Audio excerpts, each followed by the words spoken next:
Welcome to Kahani universe. यहाँ हम fantasy, system और कल्टीवेशन नॉवेल्स को हिंदी में समझते और एक्सप्लोर करते हैं। प्लॉट, वर्ल्ड बिल्डिंग और ट्विस्ट, सब कुछ clear. Let's begin the story. Disclaimer: ये वीडियो सिर्फ एजुकेशन, रिव्यू और एक्सप्लेनेशन के पर्पस के लिए है। नॉवेल के सभी कॉपीराइट्स उनके असली क्रिएटर्स और पब्लिशर्स के पास हैं। हम कोई ओनरशिप क्लेम नहीं करते। अगर किसी राइट्स होल्डर को इश्यू हो, हम कंटेंट को रिमूव या मॉडिफाई कर देंगे। लड़ाई पर लौटे और बूबी ट्रैप के साथ चारों को ले लें। सबसे पहले स्टील प्लेट में 4 छेद करने के लिए ग्रेनेड स्नाइपर के कवच भेदी प्रक्षेपियों का उपयोग करें और फिर 4 को एक साथ चिपका दें। लू युवान कोने में छिप गया और उसने अपने खिलाफ इस्तेमाल किए गए विस्फोटकों के ढेर पर गोली मारकर विस्फोट कर दिया। तेज धमाके के साथ पूरा घर 3 बार हिल गया और निर्माण का कुछ मलबा छत से गिर गया। सौभाग्य से पूरा घर स्टील की प्लेटों पर टिका हुआ था और ढहा नहीं। मैंने अपने शरीर पर लगी धूल की तस्वीर ली, तेज कदमों से उस ओर चला और देखा कि स्टील की प्लेट में आधा व्यक्ति ऊंचा एक बड़ा छेद था। लू याओ ने अपना मुखौटा उतार दिया, उसमें प्रवेश किया और एक लंबी स्कर्ट पहने हुए भारी मेकअप वाले तारांकन को देखा।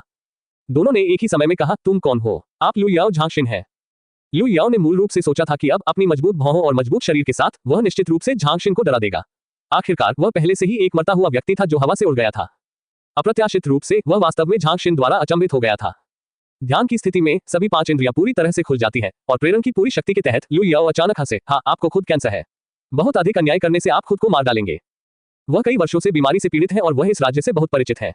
उन्हें पूरा यकीन है कि झांगशिन को किसी प्रकार का कैंसर है। झांगशिन का हैरान दिमाग गूंज रहा था। उसने पहले भी कई बार नकाबपोश आदमी की पहचान का अनुमान लगाया था, लेकिन उसने कभी नहीं सोचा था कि यह लू याओ है। यह सबसे असंभावित व्यक्ति है।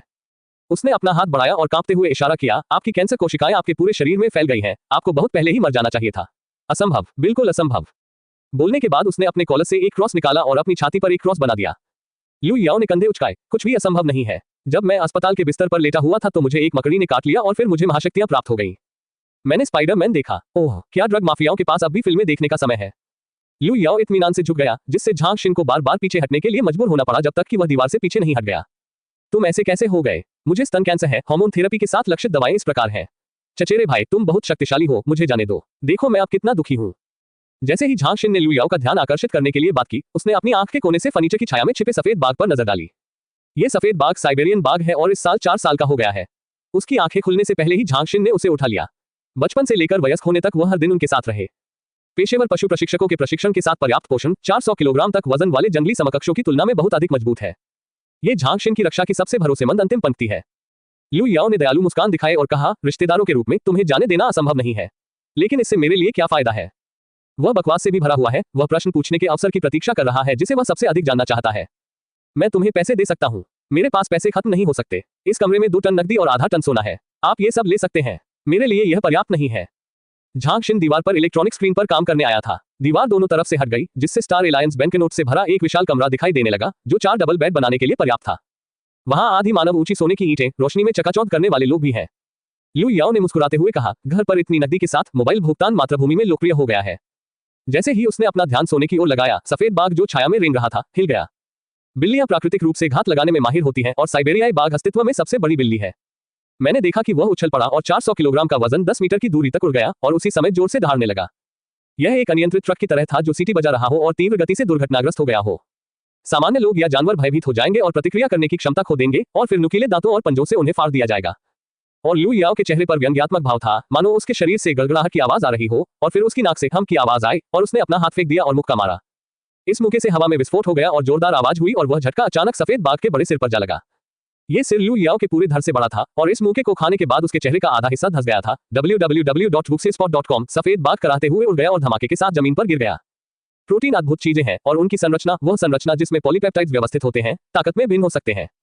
लू याओ और बायहू की ताकत लगभग समान है और दोनों की कुल ताकत लगभग 15 टन है, लेकिन उसका वजन सफेद बाघ का केवल 14 ही है। इससे पता चलता है कि उसकी मस्कुलोस्केलेटल दक्षता उसके प्रतिद्वंद्वी से कहीं बेहतर है, इसलिए वह हवा में उछाल देने वाला मुक्का मार सकता है, जो टाइगर नहीं कर सकता। बहू ने अपना सिर हिलाया और खड़ा होना चाहा, लेकिन लू याओ ने पहले ही अपनी तरफ चमकने के लिए काप पाइल को सक्रिय कर दिया था और जड़ता से उसने उसी स्थान पर घुटने से अपनी कमर पर प्रहार किया। सफेद बाघ फिर से उड़कर दीवार से जा टकराया। छटपटाने के बाद उसने अपनी नाक और मुंह से खून उगल दिया और हिला नहीं। लू याओ ने फिर से झांगशिन की ओर देखा और उपहास किया, यह आपका आखिरी तुरुप का पत्ता है। लू याओ की अमानवीयता को अपनी आंखों से देखकर झांगशिन विशेष रूप से चौंक गया और स्तब्ध स्वर में कहा, 800 पाउंड के बाघ से लड़ो, क्या तुम सच में इंसान हो? लू याओ ने उत्तर दिया, मैं वास्तव में एक एलियन हूँ। जब मेरा मात्र ग्रह विनाश का सामना कर रहा था तो मेरे माता पिता ने मुझे, जो अभी भी एक बच्चा था, एक अंतरिक्ष यान में ब्लू स्टार पर भेजा था। जब मैं बड़ा हो जाऊंगा, जब मैं जागूंगा और सूरज के संपर्क में आऊंगा तो मजबूत बन सकता हूँ। पर्याप्त, मेरे साथ खेलना बंद करो। झांग शिन ने रुमाल निकाला और अपना मुंह ढक लिया और खांसने लगा। रुकने से पहले वह काफी देर तक खांसता रहा, फिर अपना सिर उठाया और कहा, तुम क्या करने की कोशिश कर रहे हो? मैं भी अब कैंसर का मरीज हूं, इसलिए आप मुझे डरा नहीं सकते।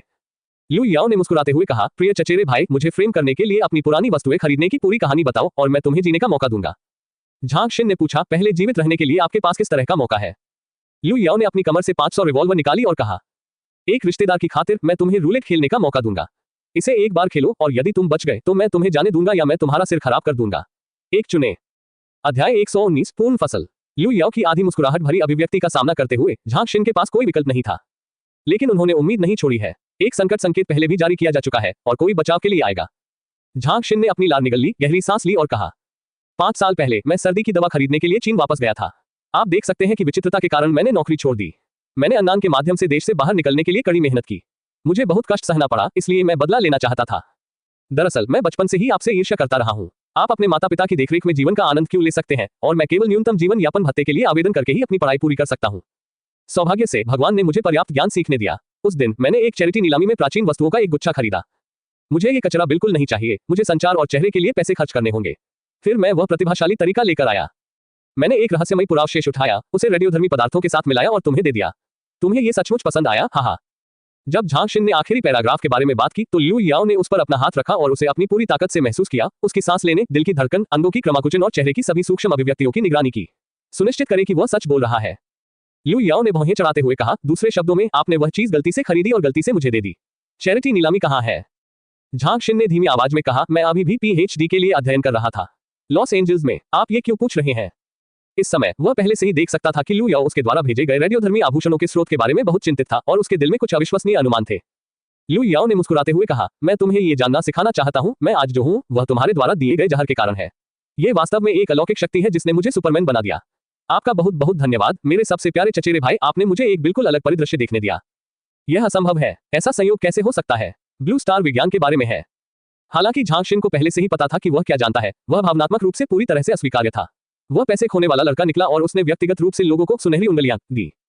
उसकी गरजती हुई लार फूट पड़ी। मुझे विश्वास नहीं होता, यह सिर्फ एक साधारण प्राचीन वस्तु है। ये गोल्डफिंगर कैसे हो सकती है? यह कोई उपन्यास नहीं है। लू याओ ने कंधे उचकाए और कहा, यह सच है। इस बार मैं एक दूसरे उद्देश्य के लिए तुम्हें मारने आया था। मुख्य उद्देश्य गोल्डफिंगर की उत्पत्ति का पता लगाना है। दुर्भाग्य से तुम भी नहीं जानते। उसने अपना M500 रिवॉल्वर निकाला और कहा, ठीक है, ये रूलेट का समय है। झांग शिन शांत हो गए और शांति से कहा, मेरी बात सुनो चचेरे भाई, आपको ऐसा बिल्कुल भी नहीं करना है। हम एक साथ काम कर सकते हैं और एक साथ असीमित पैसा कमा सकते हैं। स्टार अलायंस के लोग बहुत मजाकिया हैं। उन्हें शराब पीने से नफरत है, लेकिन वे अफीम धूम्रपान के प्रति बहुत सहिष्णु है। बाजार बहुत बड़ा है। मैं तुम्हें हर साल 5 अरब देता हूँ। नहीं, 10 अरब। कैसे? उद्धरण चिन्ह। लू याओ ने झांग शिन के चेहरे को थपथपाया, उसके लिए उसकी स्कर्ट व्यवस्थित की और धीरे से कहा, पिछले कुछ वर्षों में जब मुझे बिस्तर पर प्रताड़ित किया गया तो आप इतनी खुशी से हंसे, मैं आपको कैसे जाने दे सकता था? झांग शिन ने उत्सुकता से कहा, यदि तुम मुझे मारोगे तो विदेशी खुफिया एजेंसी तुम्हें जाने नहीं देगी। जब मैं पढ़ रहा था तब मुझे एक एजेंट के रूप में भर्ती किया गया था। मैंने पिछले कुछ वर्षों में उनके लिए अनगिनत पैसे कमाए हैं। लू याओ और अधिक धीरे से मुस्कुराया, इसे भूल जाओ, मैं इसे स्वयं करूंगा। मैं तुम्हारा सिर खोलकर तुम्हारी ही गांड में डाल दूंगा। बोलने के बाद उसने झांग शिन का सिर खींचना शुरू कर दिया। एक मिनट रुको, मैं खेल रहा हूं, क्या मैं नहीं खेल सकता? झांग शिन ने जल्दी से कहा, आपने अभी कहा था कि आप केवल एक बार खेलेंगे। यदि तुम बच गए तो मुझे जाने दो। लू याओ ने सिर हिलाया, हाँ, मैं केवल एक बार खेलता हूं, यदि आप बच गए तो मैं तुम्हें जाने दूंगा और मैं तुम्हें जाने दूंगा। उन्होंने M500 की गोली बाहर फेंकी, धावक में केवल एक गोली छोड़ी, उसे तेजी से घुमाया और बंद कर दिया और फिर बंदूक झांग शिन को सौंप दी। झांग शिन ने बंदूक उठाए और उसे अपने सिर पर दबा लिया। उसका पूरा शरीर पसीने से लथपथ था। उसकी आंखों के कोने काफी देर तक हिलते रहे, लेकिन उसने ट्रिगर नहीं खींचा। इसके बजाय उन्होंने कहा, बस फिर से पुष्टि करने के लिए, अगर मैं बच गया तो आप मुझे जाने देंगे, है ना? लू याओ ने गंभीरता से सिर हिलाया, मैं भी एक ऐसा व्यक्ति हूं जो पुराने प्यार को याद करता है, इसलिए मैंने तुम्हें ऐसा मौका दिया। तुम्हें इसका लाभ उठाना चाहिए। झांग शिन ने क्रॉस निकाला और बहुत देर तक प्रार्थना करने के बाद अपनी छाती पर क्रॉस बना लिया। फिर उसने अपनी कनपटी से M500 रिवॉल्वर उठाई, दांत पीस लिए और ट्रिगर खींच लिया। दहाड़ के साथ उसके सिर का अधिकांश हिस्सा ढह गया और दीवारें टूटी हुई हड्डियों और मांस और खून के रंग किस्म के अंकुरों से ढक गईं और केवल 2 आंखें शरारती ढंग से जमीन पर लुढ़क गईं। ये बंदूक वास्तव में शक्तिशाली है। लू याओ ने कंधे उचकाए, M500 उठाया और वापस अपनी कमर पर रख लिया। 0.4x गति पर आप आसानी से झांग शिन को खुश करने के लिए रूलेट गेम को नियंत्रित कर सकते हैं। अल्पिराम अल्पिराम अल्पिराम अल्पिराम अल्पिराम अल्पिराम। इसके बाद लू याओ ने पर्दा हटा दिया और 2 टन नकदी और आधा टन सोना पैक करना शुरू कर दिया। इस बार मैंने केवल झांग शिन को मारने का लक्ष्य पूरा किया। मैं गोल्डफिंगर की उत्पत्ति के बारे में नहीं जानता था, इसलिए मुझे इसकी भरपाई किसी चीज से करनी पड़ी। 4 विशाल पर्दे ढूंढने और उन्हें 4 बड़े बैगों में लपेटने के बाद लू याओ फिर से जागीर की पार्किंग में आ गया। यहाँ झांगशिन की 20 लग्जरी कारें खड़ी हैं और उनमें चाबियां लगी हुई हैं ताकि मालिक किसी भी समय ड्राइव के लिए बाहर जा सके। लू याओ ने 6 पहियों वाला एक लंबा पिकअप ट्रक चुना। लोगों पर लाल अक्षर बीग था। यह एक संशोधित कार है और इसे एक नजर में स्थापित किया जा सकता है। जब वह गाड़ी चलाने वाला था तो उसने पाया कि गैराज के बगल में एक शस्त्रागार था। अंदर का बहुत सा सामान गार्डों ने बाहर निकाल लिया, लेकिन बाकी वही था जो लू याओ चाहता था। वहां .50 मशीन गन, ब्रॉडस्वर्ड माइन और ग्रेनेड स्नाइपर है। ग्रेनेड स्नाइपर के 2 संस्करण हैं। जो पहले पकड़ा गया था वह व्यक्तिगत सैनिकों के लिए पोर्टेबल संस्करण था और यहाँ निश्चित उपयोग के लिए हैवी ड्यूटी संस्करण है, न केवल लंबी बैरल के साथ बल्कि 15 राउंड गोला बारूद के साथ भी। आम लोग इसे उठाकर इस्तेमाल नहीं करना चाहते, लेकिन लू याओ बिल्कुल सही है। एक मेहनती छोटी मधुमक्खी की तरह उसने पिछली सीट को 50 गोलियों और ब्रॉडस्वर्ड माइन से भर दिया और सह पायलट ने हथगोले और गोला बारूद जमा कर लिया, जो दूसरी दुनिया में स्थिर जीवन की गारंटी थी। अल्पविराम अल्पविराम अल्पविराम अल्पविराम अल्पविराम अल्पविराम। हथियार लोड करने के बाद लू याओ ने कार को नीचे की ओर चलाया। जैसे ही वह पैसा और सोना पाने वाला था, अनगिनत शेवरले और फोर्ड पिकअप चिल्लाते उग्रवादियों से भरी हुई आई। ये सभी गिरोह थे जिन्होंने झांगशिन के सामने आत्मसमर्पण कर दिया था और उन्हें बचाने के लिए बुलाया गया था, लेकिन उन्हें नहीं पता था कि झांगशिन मर चुका था। आसमान से एक ब्लैक हॉक हेलीकॉप्टर भी आ रहा है। इन लोगों ने लू याओ के 6 पहियों वाले पिकअप ट्रक को देखा और गोली चलाने के लिए तैयार थे। लू याओ को डर था कि वे उसकी अच्छी चीजों को नष्ट कर देंगे, इसलिए उसने एक ग्रेनेड उठाया और कार से बाहर निकल गया। ग्रेनेड स्नाइपर का भारी संस्करण पिछले हल्के संस्करण की तुलना में 2 गुना भारी है, जिसका वजन 30 किलोग्राम से अधिक है, लेकिन यह वजन लू याओ www.wuxispot.com के बराबर हल्का है। विशाल पुनरावृत्ति केवल हाथों पर निर्भर करती है, बल को बेअसर किया जा सकता है और आने वाले गिरोह के सदस्यों पर उच्च विस्फोटक ग्रेनेड दागे जा सकते हैं। यह बंदूक बहुत डीकम्प्रेसिंग है। एक बार बंदूक से गोली चलने के बाद पूरी कार आग के गोले में तब्दील हो जाती है। इस पर सवार लोगों को या तो मौके पर ही मार दिया जाता है या फिर उन्हें छर्रे से छेदों से भरी पानी की थैलियों में फेंक दिया जाता है। इसके अलावा ग्रेनेड स्नाइपर की रेंज बहुत लंबी होती है और सटीकता 1 किलोमीटर की दूरी पर बैरक से कम नहीं होती है। लू याओ ग्रेनेड को कार की खिड़की में भी मार सकता था और कार के अंदर विस्फोट कर सकता था। जब गिरोह के सदस्य आए तो शोर आतंक और चीख पुकार में बदल गया और बाकी गाड़ियां तेजी से मुड़ गईं और भाग गईं। लू याओ ने बार बार गोलीबारी की। अंडे के आकार के कई अंडे फेंके गए और नारंगी लाल हथगोले कार को पकड़ने के लिए अपने कक्षों से बाहर निकले, जो भागने की कोशिश कर रही थी, और पीछे की खिड़की के माध्यम से अंदर घुस गए और विस्फोट हो गया। आकाश में ब्लैक हॉक हेलीकॉप्टर लापरवाही से उतरने ही वाला था और नीचे का जीवंत दृश्य देखकर वह तुरंत ऊपर चढ़ गया। लू याओ ने एक नया बम घोंसला लगाया और 3 शॉट्स ने ब्लैक हॉक हेलीकॉप्टर को आग के गोले में बदल दिया। मूल खतरनाक दुश्मन को पूरी तरह से मिटा दिया गया है और जिया गुओ द्वारा निर्मित इस ग्रेनेड स्नाइपर की शक्ति को पूरी तरह से प्रदर्शित किया गया है। लू याओ ने कार की बाल्टी में 4 बड़े बोझ उठाए और पूरी फसल के साथ उस जागीर को छोड़ दिया जहां आग की लपटें जल रही थी। https:// जीनियस को इस साइट का पता 1 सेकंड में याद हो जाता है। मोबाइल संस्करण पढ़ने वाली वेबसाइट। अध्याय 120 अपने सोने का वादा करें। लू याओ के जाने के ठीक 2 घंटे बाद 5 काली शेवरले एसयूवी का एक काफिला जागीर में पहुंचा। इस समय यहां पहले से ही कई पुलिसकर्मी खोज रहे थे जो भेड़िया कुत्ते को खंडहरों और जंगलों के चारों ओर सूंघने के लिए ले जा रहे थे। सभी शवों को बाहर निकाल दिया जाता है, यहां तक कि जो लोग जलकर कोयला बन गए हैं उन्हें भी नहीं छोड़ा जाता है। उनमें से झांगशिन और रोज के शवों को निरीक्षण के लिए सबसे विशिष्ट स्थान पर रखा गया था। दृश्य व्यस्त था और साफ सुथरा सूट पहने एक श्वेत व्यक्ति काफिले से बाहर चला गया। उसके बाल और दाढ़ी सावधानीपूर्वक संवारे गए थे और उसकी भौहों के कोनों पर 2 हल्के निशान थे। जब आसपास के व्यस्त लोगों ने उसे देखा तो अपना काम रोककर उसे सलाम किया। यह विदेशी खुफिया एजेंसी वेस्ट के विदेशी संचालन विभाग के निदेशक है। 2 अधीनस्थ, एक पुरुष और एक महिला, रिपोर्ट करने के लिए जल्दी से पहुंचे। पुरुष अधीनस्थ आंद्रे है, जो झांगशिन से संपर्क करने का प्रभारी है। वह एक साफ सुथरा सूट भी पहनता है, अपना धूप का चश्मा उतारता है और सम्मानपूर्वक कहता है, जागीर के 10 किलोमीटर के दायरे में सर्वेक्षण पूरा कर लिया गया है। हमलावरों की निशानेबाजी सटीक थी। झांगशिन और उनके गार्डों में से कोई भी जीवित नहीं बचा। उन्होंने 4 एजेंटों की भी बलि चढ़ा दी। उनके चले जाने पर दूसरे पक्ष ने आग लगा दी। निर्देशक वेस्ट ने उन्हें टोकते हुए कहा, बस मुझे इनमें कोई दिलचस्पी नहीं है। हमलावर कौन है और क्या इसका समीकरण से कोई लेना देना है, यही मैं जानना चाहता हूं। आंद्रे अवाक रह गया, लेकिन सौभाग्य से महिला अधीनस्थ समय पर आगे बढ़ गई। उपग्रह ने एक तस्वीर खींची। उसने एक लैपटॉप निकाला और उसे चलाया और उस पर एक स्क्रीन दिखाई दी। यह एक उपग्रह विहंगम दृश्य है। हालांकि पिक्सेल बहुत अधिक नहीं है, फिर भी यह देखा जा सकता है कि यह एक व्यक्ति है जिसने अपना राष्ट्रपति मुखौटा पहना है, जो लोगों को मार रहा है। मक्के की बालियों जैसे बाल अत्यंत सुस्पष्ट है। जब उन तीनों ने यह चित्र देखा तो उन्हें बहुत आश्चर्य हुआ। स्क्रीन के अंत में ऐसा हुआ कि लू याओ ने छलांग लगा दी और रोज को मार डाला। क्या तस्वीर में कुछ गड़बड़ है? हमलावर ने 10 मीटर ऊंची छलांग लगाई। गुजरते उपग्रह की तस्वीर गलती से ले ली गई थी और यह पर्याप्त स्पष्ट नहीं थी। निदेशक वेस्ट ने ठंडे स्वर में कहा, तकनीकी विभाग को इसे प्राथमिकता दें, भले ही वह मास्क पहने, मुझे उसके शरीर के हर बाल को देखना होगा। दोनों अधीनस्थों ने जवाब में सिर झुका लिया। निदेशक वेस्ट ने आगे कहा, फॉर्मूला सचिव और पार्षदों पर भी ध्यान दे रहा है। अब सब कुछ हाथ में रहने दें और अपनी सारी ऊर्जा इस पर केंद्रित करें। आपने पूर्ण प्राधिकरण प्राप्त कर लिया है और किसी भी समय दुनिया भर में तैनात किया जा सकता है। क्लीनर्स हर जगह। मुझे क्रिसमस से पहले परिणाम देखने की उम्मीद है। अल्पिराम अल्पिराम अल्पिराम अल्पिराम अल्पिराम अल्पिराम अल्पिराम अल्पिराम। दूसरी दुनिया दोपहर है और क्यूहू में सूरज भरा हुआ है। आंगन में बहनें खाना खिला रही हैं। लियाओ क्यूई अपनी बहन पर हमला करती रही और अज्ञात समय तक लड़ने के बाद उसे बहुत पसीना आ रहा था। लू याओ को वापस आते देखकर वह आश्चर्य से चिल्लाया और अपनी प्रेमिका की बाहों में कूद गया। उसके 2 लंबे पैर अभी भी उसकी कमर के चारों ओर लिपटे हुए थे। तुम वापस आ गए। तुम 5 दिनों के लिए दूर हो गए हो और तुम मुझे याद करोगे।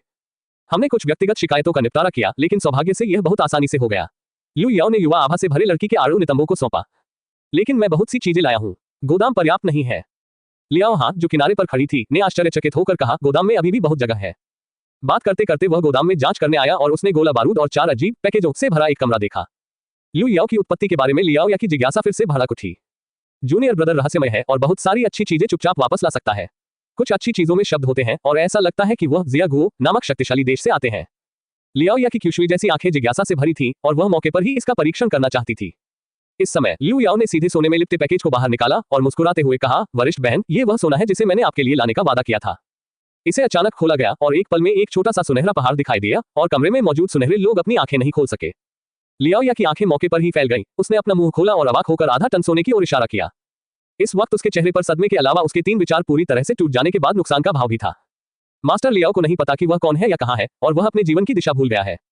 लियाओ क्यूई को बहुत बेहतर महसूस हुआ। उसने अपना मुंह ढक लिया और चिल्लाई, फिर अपने प्रिय की बाह पकड़ ली और खुशी से बोली, इतना सारा सोना तुम्हें ये कहां से मिला? लियू याओ ने अपनी ठुड्डी रगड़ी और कहा, मैंने इसे दुश्मन से चुराया है। वरिष्ठ बहन की प्रतिक्रिया थोड़ी बड़ी है।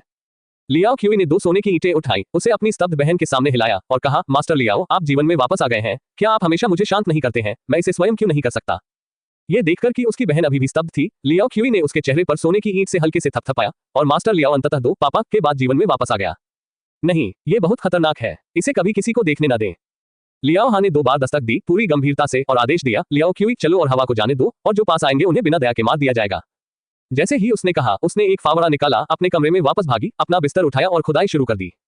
क्या आप कोई तहखाना खोदने जा रहे हैं? जब लू याओ ने सीनियर सिस्टर की हरकतें देखी तो उन्हें तुरंत पता चल गया। ठीक है, तुम्हें इसे छिपाना होगा। लियाओ या, जो मूल रूप से सौम्य और प्रतिष्ठित थी, ने अपनी बाहें फैलाई और एक उत्खननकर्ता में बदल गई। 6000 जिन की ताकत के साथ मैरो वॉशिंग मार्शल आर्टिस्ट वास्तव में एक अच्छा कार्य करता है और कुछ ही समय में उसने जमीन में 2 मीटर वर्ग का एक बड़ा छेद खोल दिया है। लियाओ या ने सावधानी से सोने को कई जार में डाला और सावधानी से गड्ढे में दबा दिया। मिट्टी भरने के बाद फर्श पर टाइलें बिछाएं, इसे साफ करें और फिर बिस्तर को पीछे ले जाएं। फिर उसने राहत की लंबी सांस ली, अब मैं आराम महसूस कर रहा हूं। बाद में मैंने पाया कि मेरी बहन और छोटा भाई मुझे बेवजह घूर रहे थे और शर्म से बोले, क्या हुआ? यह सुरक्षित तरीका है। कहीं भी छिपना सुरक्षित नहीं है, केवल इसे अपने शरीर के नीचे दफनाना ही सबसे उपयुक्त तरीका है। लू याओ को लगा कि उसका घबराया हुआ रूप थोड़ा अजीब था। बड़ी बहन बहुत विचारशील है। सोना छिपा हुआ है, चलो जो नया हथियार मैं लाया हूं उसे आजमाएं। मुख्य बिंदु ग्रेनेड स्नाइपर को पेश करना है। जैसे ही लियाओ या ने ये चीज देखी, उसे यह बहुत पसंद आई। बाई नेन के छोटे से हाथ ने बंदूक की बैरल को आगे पीछे किया और कहा, यह बहुत मोटी है। ग्रेनेड स्नाइपर की बैरल एक सामान्य व्यक्ति की बांह जितनी मोटी है, जो वास्तव में उसकी प्रशंसा के योग्य है। लू याओ ने सूखी खांसी, अपनी लार निगल ली और कहा, ऐसी जगह पर जाओ जहां अगले दिन 2 शॉट मारने के लिए कोई ना हो। ये चीज फट जाएगी और ये तुम्हारे अपने यार्ड के लिए उपयुक्त नहीं है। दोनों बहनों ने जवाब दिया और ऑप्टिकल स्कोप से दूरी को देखने के बजाय उत्सुकता से अनोखे आकार के ग्रेनेड स्नाइपर के साथ खेलना शुरू कर दिया। लू याओ को अखबार मिला और उसने उसे देखा। वर्तमान में लू याओ के तीनों द्वारा किया गया रक्तभोज हादसा अभी भी सुर्खियां बटोर रहा है। इस घटना का दुष्परिणाम अभी तक खत्म नहीं हुआ है। इनेट क्लाउड स्टेट के कौंसल ने बार-बार सार्वजनिक रूप से असंतोष और निंदा व्यक्त की है और अदालत से हत्यारे की तलाश में सहायता करने का आग्रह किया है। इस समय सु आर्या आज का समाचार पत्र देने आई थी। छोटी लड़की ने अपनी टोपी उतार दी, आज्ञाकारी ढंग से झुकी, अखबार नीचे रख दिया और काम करने के लिए झाड़ू उठा ली। लू याओ के बगल में बैठकर लियाओ क्यूई ने फुसफुसाते हुए कहा, ये लड़की हर दिन काम पर आती है। www.wuxispot.com। मेरी बहन उसे अतिरिक्त भोजन नहीं देती है, देखते हैं वह कैसा व्यवहार करती है। 9 साल का बच्चा हर दिन खुद का भरण पोषण करने के लिए काफी मेहनत करता है और उसे समय पर काम करना पड़ता है। एरिया का पतला और छोटा शरीर थकावट से भरा है। लेकिन लू याओ को पता था कि प्रशिक्षुओं को स्वीकार करने के लिए यह अन्य विश्व मार्शल आर्ट हॉल का नियम था। यदि एरिया योग्य है तो वह मार्शल आर्ट हॉल की एक पंजीकृत शिष्या बन जाएगी और उसे कुछ सथी कुंग फू सिखाया जाएगा। अनेक परीक्षाओं से गुजरने और एक पूर्ण शिष्य बनने के बाद आप सच्ची विरासत प्राप्त करने में सक्षम होंगे। एरिया ने अपना काम खत्म करने के बाद अलविदा कहा और अपनी पीठ पर अखबार लेकर अखबार बांटना जारी रखा। लेकिन जैसे ही वह बाहर गई, वो सदमे में वापस भागी और चिल्लाई, मास्टर लू, एक बहुत डरावना अंधा बूढ़ा आदमी यहाँ घूर रहा है। लू याओ ने धीरे से कहा, डरो मत एर, तुम पहले घर जाओ। छोटी लड़की बहुत समझदार थी और जल्दी से घर में भाग गई। लू याओ ने M500 का बीमा खोलने के लिए अपनी कमर को छुआ। लियाओ या और लियाओ क्यूई ने कमरे में प्रवेश किया, अपने कवच पहने और अपनी .50 मशीन गन उठाई। छोटा बॉक्सिंग जिम तुरंत एक ड्रैगन पूल और बाघ की मांद बन गया। अगर स्टील के कवच में खून बदलने वाले योद्धा भी आए तो उन्हें टुकड़े टुकड़े कर देना होगा। इस समय एक कागज की क्रेन अपने पंख फड़फड़ाते हुए आंगन में उड़ गई और लू याओ के सामने पत्थर की मेज पर उतर गई। https:// जीनियस को इस साइट का पता 1 सेकंड में याद हो जाता है। मोबाइल संस्करण पढ़ने वाली वेबसाइट। अध्याय 121, अंधा ताओवादी। आधिकारिक यात्रा से पहले ग्रीटिंग कार्ड पहुंचाना जरूरी है ताकि मेजबान को पता चल सके कि मेहमान कहां है। मैंने देखा, ये कहता है। लियाओ जियाक्वान के सभी साथियों ने समारोह देखा। गरीब ताओवादी मार्शल कलाकार झो उहे मार्शल आर्ट ने रक्त बदल दिया और ब्रून की सांस को परिष्कृत किया। कुछ महीने पहले रिचर्ड्स होटल में लोगों को बचाने के लिए मेरा सामना 3 राक्षस हत्यारों से हुआ और मैं आश्चर्यचकित रह गया। मैं आज आपसे मिलने यहाँ आया हूँ और मुझे उम्मीद है कि आप मुझसे मिलेंगे। अल्पिराम अल्पिराम अल्पिराम अल्पिराम अल्पिराम अल्पिराम अल्पिराम अल्पिराम। शब्दों की कुछ पंक्तियां, लेकिन ये योद्धाओं के बीच एक मानक अभिवादन है। आगंतुक की उत्पत्ति, क्षेत्र और उत्पत्ति को स्पष्ट किया जाना चाहिए। लियाओ हां को आश्चर्य हुआ। ये दाओवादी झो है, जो शाही दरबार का एक विहित ताओवादी पुजारी है और भगवान जिजो द्वारा प्रतिष्ठित है। वह यहाँ कैसे आ सकता है?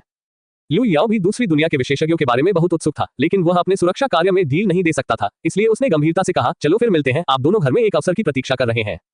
बहनों ने सिर हिलाया। 50 मशीन गन का बड़ा बोल्ट खींचा और गोली लोड की। लू याओ ने बॉक्सिंग जिम का दरवाजा खोला और जोर से चिल्लाया, मास्टर झो, कृपया अंदर आएं। मैंने चौड़े किनारे वाली टोपी और प्लेट सूट पहने एक बूढ़े आदमी को धीरे धीरे आते देखा। उसके बाल भूरे थे और उसकी केवल सफेद आंखें थीं, और वह जानता था कि वह एक नजर में अंधा था। लेकिन लू याओ को अपने शरीर में उतार चढ़ाव की लहर स्पष्ट रूप से महसूस हो रही थी। यह अनोखी उपस्थिति लोगों को तुरंत आवाज देने पर मजबूर कर देती है। ये वह बूढ़ा आदमी है जो बैंक्वेट हॉल में वायलिन बजाता है। पिन दाओ झो हे, आने की आजादी ले, मुझे आशा है कि आप मुझे माफ कर देंगे। मास्टर जी, कृपया बैठ जाइए। ये दाओइस्ट झो बहुत विनम्र है। यद्यपि वह अंधा है, फिर भी उसका आचरण सुंदर है और वह आराम से बैठता है। उसने अपनी बाहों से एक रेशमी किताब निकाली, उसे पत्थर की मेज पर रख दिया और गंभीरता से कहा, यहाँ कुछ मिंग लैंग आए हैं। ये देवताओं को साधने की विधि है। ये गरीबों के लिए एक स्वागत समारोह है। कृपया इसे मुस्कुराहट के साथ स्वीकार करें। लू याओ ने उस पर नजर डाली। पुस्तक का शीर्षक स्प्रिंग ब्रीज एंड ड्रंक, लेकिन यह एक सम्मोहक गुप्त तकनीक थी। ये शब्दों में मन की शक्ति से कमजोर इरादों वाले को सम्मोहित कर सकता है। देवताओं को परिष्कृत करने का ज्ञान शाही दरबार और प्रमुख संप्रदायों और परिवारों द्वारा लंबे समय से संयुक्त रूप से अवरुद्ध किया गया है। ये कितना कीमती है ये बताने की जरूरत नहीं है। इस पुस्तक का मूल्य उड़ान संपत्ति से मापा जाना तो दूर की बात है। ये तोहफा बेहद कीमती है। इतना उदार उपहार प्राप्त करने के बाद लू याओ के चेहरे पर अभी भी सुस्त अभिव्यक्ति थी और उसने जोर से कहा, उदार उपहार के लिए धन्यवाद, लेकिन अगर आपके पास योग्यता नहीं है तो आपको पुरस्कृत नहीं किया जाएगा। मुझे नहीं पता कि आप यहाँ क्या कर रहे हैं। लू याओ की अविचल उपस्थिति को देखकर झो हे ने भी गुप्त रूप से इसकी प्रशंसा की और हाथों का कप लेकर कहा, इस बार सबसे पहले मैं पिंडा को आंतरिक राक्षसों की परेशानियों से मुक्त कराने के लिए आप सभी को धन्यवाद देना चाहता हूँ। सच कहूं तो जब मैं उस दिन ब्लड बैंक्वेट में शामिल हुआ तो मैंने भी बुरी आत्माओं को मारने की इच्छा से युवा मास्टर की तरह ही योजना बनाई। अप्रत्याशित रूप से उनमें से बहुत सारे हैं और एक कैटिन है जो मुझसे कमजोर नहीं है। दानव लोगों को खाने वाला है, लेकिन गरीब ताओवादी इस बात को लेकर बेहद उलझन में है कि क्या कार्रवाई की जाए। अफसोस, मुझे शर्म आती है। आखिरकार मैंने जीवन और मृत्यु का निर्धारण नहीं किया। उद्धरण चिन्ह। झो हे ने अपनी आंखों की ओर इशारा किया और जारी रखा, जब मैंने अपने शुरुआती वर्षों में विदेश में पढ़ाई की थी तब मैं युवा और ऊर्जावान था। मैं पश्चिमी राक्षसों से पीड़ित हूं और मेरी आंखें, कान और मुंह सभी क्षतिग्रस्त हो गए हैं। अब मैं केवल आध्यात्मिक शोधन के माध्यम से लोगों के साथ संवाद कर सकता हूं। मेरे दिल में डर के बीज हैं। इसलिए आप सभी आंगन में हल चला सकते हैं और राक्षसों को दूर कर सकते हैं। पिंडाओ वास्तव में आभारी है, न केवल ली के लोगों के लिए बल्कि आपके लिए भी। कृपया मेरा सम्मान करें। उद्धरण चिन्ह। इतना कहने के बाद वह खड़ा हुआ और गंभीर सलामी में अपने हाथ झुकाए। लू याओ ने कहा, हिम्मत मत करो, और जल्दी से किनारे हो गया। बहुत बातचीत करने के बाद मुझे पता चला कि इस बूढ़े व्यक्ति के पास जीभ नहीं है और उसकी वाणी उच्चारण में सहायता के लिए आंतरिक सांस के कंपन पर निर्भर करती है। मुझे नहीं पता कि उनके शुरुआती वर्षों में क्या हुआ था। अल्पिराम अल्पिराम अल्पिराम अल्पिराम अल्पिराम अल्पिराम अल्पिराम अल्पिराम। एक ठंडी हवा आई, आंगन में लगे पेड़ों को उड़ा ले गई। फिर से अपनी सीट लेने के बाद लू याओ ने स्पष्ट रूप से पूछा, दाओवादी यहाँ है, अन्य चीजें भी होनी चाहिए। झो हे ने व्यंग्यपूर्ण मुस्कान के साथ आह भरी, युवा मास्टर की आंख अच्छी है। बूढ़े व्यक्ति ने सीधे तौर पर कहा, मैं कैटिन की मृत्यु के बाद उसके द्वारा छोड़े गए रक्त कोर को खरीदना चाहता हूँ। ये बोलते हुए लू याओ को भी दिलचस्पी हो गई। उस समय कैटिन ने बत्तख के अंडे के आकार का एक मानिक तोड़ दिया। ये चीज बहुत कुछ जमा हो गई है और अभी भी इसका उद्देश्य नहीं पता है। झो दाओचांग, इस रक्त कोर का क्या उपयोग है? झो हे ने कहा, मेरे शिनझो में राक्षसों के पास राक्षस गोलियां हैं और रक्त कोर पश्चिमी राक्षसों की दानव गोली है। यह उनके शरीर का सार है और कीमिया के लिए इस्तेमाल किया जा सकता है। उसने एक जेड बोतल निकाली और उसमें एक लोंगन के आकार की लाल गोली डाली। एक अजीब सी गंध निकली और लू याओ को एहसास हुआ कि उसके शरीर में कोई इच्छा नहीं है। ये टॉनिक नहीं होना चाहिए। यह आध्यात्मिक पालतू जानवरों को खिलाने के लिए इंटेलिजेंट पिल है और पीवान पिल है जिसे इंसान खा सकते हैं। ये सभी राक्षसों के रक्त कोर का उपयोग करते हैं। जो उसने एक सीटी बजाई, हालांकि आवाज तेज नहीं थी। एक अजीब लहर थी जो फैल गई। थोड़ी देर बाद एक लाल मुकुट वाली क्रेन आसमान से उसके पास उतरी। लाल मुकुट वाली क्रेन के शरीर की लंबाई लगभग 1.6 मीटर और पंखों का फैलाव 2.4 मीटर है। यह उसी आकार से थोड़ा ही बड़ा है, लेकिन देखने में बहुत आध्यात्मिक लगता है। जब झो हे ने उसे छूने के लिए हाथ बढ़ाया तो उसकी आंखों में अधीरता की झलक दिखी, लेकिन उसके पास अभी भी लोगों को उसे छूने देने का धैर्य था और फिर उसने औषधीय गोली निकाली और उसे निगल लिया। 2 बार चिल्लाने के बाद ऐसा लगा कि वह खाना चाहता है। झो हिलियांग ने खाली हाथों से अपना सिर हिलाया और लाल मुकुट वाली क्रेन ने अपने पंख फैलाए और बिना किसी हिचकिचाहट के उड़ गया। झो उसने चीनी मिट्टी की बोतल हटा दी, अपनी दाढ़ी को सहलाया और कहा, बूढ़ा दाओ अपने आध्यात्मिक पालतू जानवर को जल्द से जल्द शीर्ष पर पहुंचाने के लिए ब्लड कोर चाहता है, ताकि वह लाओ दाओ को आकाश में ले जा सके और अपने शरीर के साथ आकाश में उड़ सके। इसके बारे में सोचकर मैं रोमांचित हो जाता हूँ। उसने हसरत भरी नजरों से उस तरफ देखा जिधर क्रेन जा रही थी और फिर अपनी मुठ्ठियां कसकर गंभीर स्वर में बोला, मैं आपके बेटे से भी ऐसा करने के लिए कहता हूँ। चाहे वह अभ्यास तकनीक का रहस्य हो या औषधीय जड़ी बूटियों का, जब तक पुराने जमाने के लोग हैं वे कभी कंजूस नहीं होंगे। लू याओ को झांगशिन का सफेद बाघ याद आया। सच कहूं तो वह बहुत लालची है और एक बच्चा पालना चाहता है। इसके अलावा मेरे पास टॉनिक रहस्यों की कोई कमी नहीं है। इस पुराने ताओवादी के बारे में केवल एक ही बात है जो लोगों की दिलचस्पी जगाती है। जैसा कि कहा जाता है, किसी व्यक्ति को मछली पकड़ना सिखाने से बेहतर है कि उसे मछली पकड़ना सिखाया जाए। जो वह मौके पर स्तब्ध रह गया। हालांकि आकाश पैसे वापस करने के लिए कीमतों की मांग करने से भरा है, लेकिन उन्होंने सीधे स्टालों को इकट्ठा नहीं किया, जो बहुत अधिक है। अल्पविराम अल्पविराम अल्पविराम अल्पविराम अल्पविराम अल्पविराम अल्पविराम अल्पविराम। काफी देर तक अवाक रहने के बाद झो हे ने मोर्चा संभाला और कहा, मिस्टर लू, क्या आप पहले अलौकिक शक्तियां प्राप्त कर सकते हैं? लाओ दाओ का दिमाग आपको हर समय चेतावनी दे रहा है। मुझे माफ करें। लू याओ ने अपना हाथ लहराया, हल्की सी क्लिक की आवाज आए और घर में पहरा दे रही दो बहनों ने 0.50 गोलियां बाहर निकाल दी। तभी झो हे को अधिक सहज महसूस हुआ। जैसे ही उन्होंने बॉक्सिंग जिम में प्रवेश किया, उन्हें हमेशा संकट की तीव्र अनुभूति होती थी, जो रक्त दावत के दौरान 30 राक्षसों का सामना करने की तुलना में अधिक मजबूत थी। और इस समय अभी भी संकट की भावना बनी हुई है, लेकिन यह एक ऐसे युवा से आती है जिसका दायरा उससे बहुत नीचे है। कोई तो अद्भुत साधन होगा। झो हे आश्चर्यचकित था। केवल 3 लोगों वाला ये छोटा सा संप्रदाय वास्तव में लॉन्गटन टाइगर डेन है। लेकिन लोगों के लिए यहाँ www.wuxespot.com आने की स्वतंत्रता लेकर सावधानी बरतना सामान्य बात है। उन्होंने कुछ देर सोचा और कहा, मास्टर लू, कीमिया की तकनीक वुडांग से प्राप्त मेरा रहस्य है और मेरे लिए इसे बाहरी लोगों को सिखाना असंभव है। इसके बजाय मैं आपको अपने बारे में सोचने और अपने शरीर में होने वाले परिवर्तनों को स्पष्ट रूप से देखने में मदद करने के लिए 2 साल के भीतर किसी भी समय भ्रूण की सांस को परिष्कृत करने के दायरे का उपयोग कर सकता हूँ। इस प्रकार साधना के समय दैवीय सहायता मिलेगी। इसके बारे में क्या ख्याल है? उद्धरण चिन्ह। जैसे ही ये शब्द बाहर आए, बहनों को भी कोई दिलचस्पी नहीं रही। क्या ये कलर डॉपलर नहीं है जो लू याओ लाया था? लू याओ ने अपना सिर हिलाया और कहा, हमारी मदद के लिए हमारे पास पहले से ही विशेषज्ञ हैं, इसलिए हम ताओवादी पुजारी को परेशान नहीं करेंगे। जो वह आश्चर्यचकित नहीं था। मैंने यहाँ आने से पहले ही पूछताछ कर ली थी। लू याओ एक विदेशी अमीर आदमी है जिसने लाखों पाउंड अनाज दान किया था। पिशाचों को मारते समय चांदी की गोलियों को पैसे की आवश्यकता नहीं होती है। ऐसे व्यक्ति के लिए भ्रूण की सांस को परिष्कृत करने के गुरु से उनकी खेती में सहायता के लिए पूछना सामान्य बात है। वास्तव में जो वह अच्छे इरादों के साथ यहाँ आया था। उन पर लू याओ की बहुत अच्छी छाप थी और उन्हें लगता था कि इस बेटे के पास नेक दिल और करुणा का दिल है। आज के योद्धाओं में यह एक दुर्लभ और अनमोल गुण है। जब वह सोच रहा था कि लाभ के बदले किस प्रकार की गुप्त पुस्तकें और गोलियां ली जाएं, तो लू याओ ने कहा, दाववादी निर्णय लेने से पहले मेरी बोली को देखना चाह सकता है। https:// जीनियस को इस साइट का पता 1 सेकंड में याद हो जाता है। मोबाइल संस्करण पढ़ने वाली वेबसाइट। अध्याय 122, सफेद बादल दृश्य की वाचा। ये सुनकर कि लू याओ इसे खरीदने के लिए पैसे खर्च करना चाहता है, झो हे ने अपना सिर हिलाया और कड़वाहट से मुस्कुराया, युवा मास्टर लू, ये पुराने जमाने का कंजूस नहीं है और मास्टर के संप्रदाय के रहस्यों को लीक नहीं किया जा सकता है। लू याओ कुछ नहीं बोला और अपना सिर घुमाए बिना उसने लियाओ क्यूई पर उंगली उठाए और उसे हिला दिया। थोड़ी देर के बाद लियाओ क्यूई ने अपना कवच उतार दिया और लाल कपड़े से ढकी एक ट्रे लेकर आई। कियाओ शिंगशिंग ने वानफू समारोह दिया, थाली को पत्थर की मेज पर रखा और लाल कपड़ा लिया। एक पल में चांदी की रोशनी चमकी और वह 1000 टन चांदी थी। ये सिल्वर 50 किलोग्राम के बराबर है, जो ब्लू स्टार में केवल 250,000 युआन है। लेकिन दूसरी दुनिया में ये दशमलव नहीं है। 9वीं रैंक के अधिकारी का वार्षिक वेतन केवल 2 टन चांदी है। इससे पहले लियाओया एक उच्च स्तरीय प्रतिभा के रूप में, जिसे शाही भत्ते मिलते थे, कड़ी मेहनत से प्रति वर्ष 3 या 4 टन कमाते थे। जो वह आगे बढ़ा और एक चांदी की सिल्ली उठाए और उसे चुटकी से दबाया। उसका चेहरा थोड़ा हिल गया। वह थोड़ी देर के लिए झिझका, लेकिन उसने उसे नीचे रख दिया। युवा मास्टर ने राक्षसों को भगाने के लिए 10 किलोग्राम से अधिक चांदी की गोलियों का इस्तेमाल किया, इसलिए उनके पास पैसे की कोई कमी नहीं होगी। लेकिन बूढ़ा बेवकूफ कितना पुराना है, चाहे वह मार्शल आर्ट हो या आध्यात्मिक शोधन, आप इसे प्राप्त कर सकते हैं। आप अन्य शर्तें क्यों नहीं पेश करते? लू याओ ने अभी भी कुछ नहीं बोला, बस लियाओ क्यूई को देखा। दोनों को एक दूसरे से प्यार हो गया और वे हर दिन एक साथ सोते भी थे और वे केवल एक नजर से अनगिनत सूचनाओं का आदान प्रदान कर सकते थे। लियाओ क्यूई ने सिर हिलाया और कमरे में लौटने के तुरंत बाद एक और ट्रे लेकर आया, जिसमें अभी भी 1000 टन चांदी थी। वह बत्तख के अंडे के आकार का रक्तकण भी ले आया। 2 छोटे चांदी के पहाड़ों की चमक के तहत झो हे का आराम और संतुष्ट स्वभाव गायब हो गया। मास्टर लू वास्तव में अमीर है, बूढ़ा आदमी। जो वह अपने दिल में इतना उलझन में था कि वह वुडांग संप्रदाय से 2000 टन चांदी भी एकत्र नहीं कर सका, जहां से वह आया था। युद्ध में हार के लिए अदालत की क्षतिपूर्ति केवल 100,000 टन थी और इसे 40 वर्षों में चुकाया गया, प्रति वर्ष 2500 टन। तो 2000 टेल्स पहले से ही राष्ट्रीय धन है। झो हे की कनपटी पर नीली नसें थी और ऐसा लग रहा था कि वह एक कठिन निर्णय में पड़ गया है। काफी देर बाद उसने हाथ हिलाया और कहा, यही बात है। सच कहूं तो मुसीबत का समय आ रहा है और दरवाजे को पार करने के लिए पैसे की जरूरत है, इसलिए बुरे आदमी के पास इसे स्वीकार करने के लिए गाल है। लू याओ ने मुस्कुराते हुए कहा, ये सिर्फ थोड़ा सा पैसा है, ताओवादी पुजारी इसे स्वीकार कर सकते हैं, बस मुझे कीमिया बनाना सिखाएं। शर्मिंदा शर्मिंदा, पैसा अशिष्ट है, लेकिन ये सभी प्रकार की चिंताओं को हल कर सकता है। जो उसने अपनी बाहों से हथेली के आकार की एक मोटी नोटबुक निकाली और कहा, कीमिया को भगवान कीमिया के दायरे द्वारा समर्थित होना चाहिए। आप स्थिर हैं और परीक्षा पास करते हैं। ये लाओ दाओ का अपना अनुभव और गोली व्यंजनों का संग्रह है। मेरे घर जाओ और मैं व्यक्तिगत रूप से तुम्हें कीमिया के बारे में सिखाऊंगा। लू याओ ने अपनी मुठ्ठियां पकड़ ली और कहा, धन्यवाद दाओवादी मास्टर। उसने नोटबुक ली और उसे उलट पलट कर देखा। वह छोटे छोटे अक्षरों से भरा हुआ था। पिछले कुछ पन्नों पर स्याही बिल्कुल नहीं थी, जाहिर है कि इसे अभी अभी रिकॉर्ड किया गया था। जो उसने बत्तख के अंडे के आकार का रक्त नाभिक उठाया, अपनी दाढ़ी को सहलाया और कहा, जियांकिन के बाद से राक्षस धीरे धीरे विलुप्त हो गए हैं और कई नुस्खे भी अप्रभावी हो गए हैं, इसलिए उच्च स्तरीय पश्चिमी राक्षसों का रक्त कोर दुर्लभ है। हालांकि इस मामले में जोखिम भी उठाना पड़ता है। अगर ऐसी कोई बात है तो इसका मतलब यह है कि जो बड़ा आदमी विदेशी को मार डालेगा उसे मार ही देना चाहिए। लाओ दाओ हमेशा से ही इधर उधर छिपता रहा है, लेकिन ये पहली बार है कि श्री टुलू ने एक बड़ी लड़ाई देखी है। तसक तसक उनमें से 30 है। हालांकि राहत मिली है, लेकिन मुसीबत छोटी नहीं है। युनजो का कौंसल इस बात को लेकर हंगामा मचा रहा है। कुछ तो ठीक नहीं है। उद्धरण चिन्ह। लू याओ ने नोट बंद किया और उत्सुकता से कहा, कांसुल युनझो भी एक पिशाच है। क्या इस मामले में हस्तक्षेप करना उनका कर्तव्य नहीं है? युवा मास्टर को कुछ पता नहीं है। वे पश्चिमी राक्षस कई विद्यालयों में विभाजित हैं। कैटेन मूल सांप्रदायिक हैं, आपने उनकी उत्पत्ति देखी है और वे मनोरंजन के लिए हत्या करना पसंद करते हैं।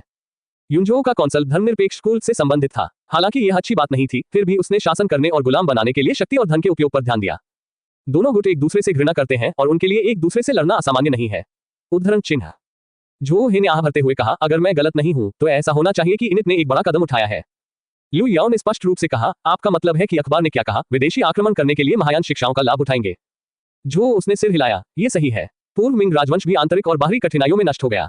इसके अलावा संकटपूर्ण समय, यह आम लोगों के लिए भी एक आपदा थी। मुझे आशा है कि बुरे व्यक्ति ने इसका अनुमान गलत लगाया है। अल्पिराम अल्पिराम अल्पिराम अल्पिराम अल्पिराम। इस समय देर हो रही थी। आखिरकार ये पहली बार था कि जो वह आया था और लंबे समय तक रुकना मुश्किल था, इसलिए वह उठा और अलविदा कहा। पश्चिमी राक्षस हमारी भूमि चीन में दुष्टता करते हैं, लेकिन आज के अधिकांश योद्धा अपने शरीर को लेकर कंजूस हैं और वे वीरता और धार्मिकता को लेकर कंजूस हैं। यंग मास्टर जैसे नेक दिल वाले व्यक्ति के लिए आपसे परिचित होना दुर्लभ है और लाओ दाओ बहुत भाग्यशाली है। मेरे कई दोस्त ऐसे भी हैं जो पश्चिमी राक्षसों के आदी नहीं है। मैं किसी दिन उन्हें आपसे मिलवाऊंगा, इसलिए आज अलविदा कहूंगा। उद्धरण चिन्ह। ताओवादी पुजारी की बहुत अधिक प्रतिष्ठा है। लू याओ मेहमानों को विदा करने के लिए जल्दी से उठे और लाओ डाओ को दरवाजे पर भेजा। कुछ कदम चलने के बाद झो हे ने पीछे मुड़कर देखा और मुस्कुराया। मास्टर लू, यदि भविष्य में रक्तभोज जैसी कोई चीज होती है तो आप मदद के लिए कुछ रक्त बदलने वाले योद्धाओं को बुला सकते हैं यदि आप 2 कम शॉट मारते हैं। लू याओ ने भी मुस्कुराते हुए कहा, मुझे सीधा तरीका पसंद है।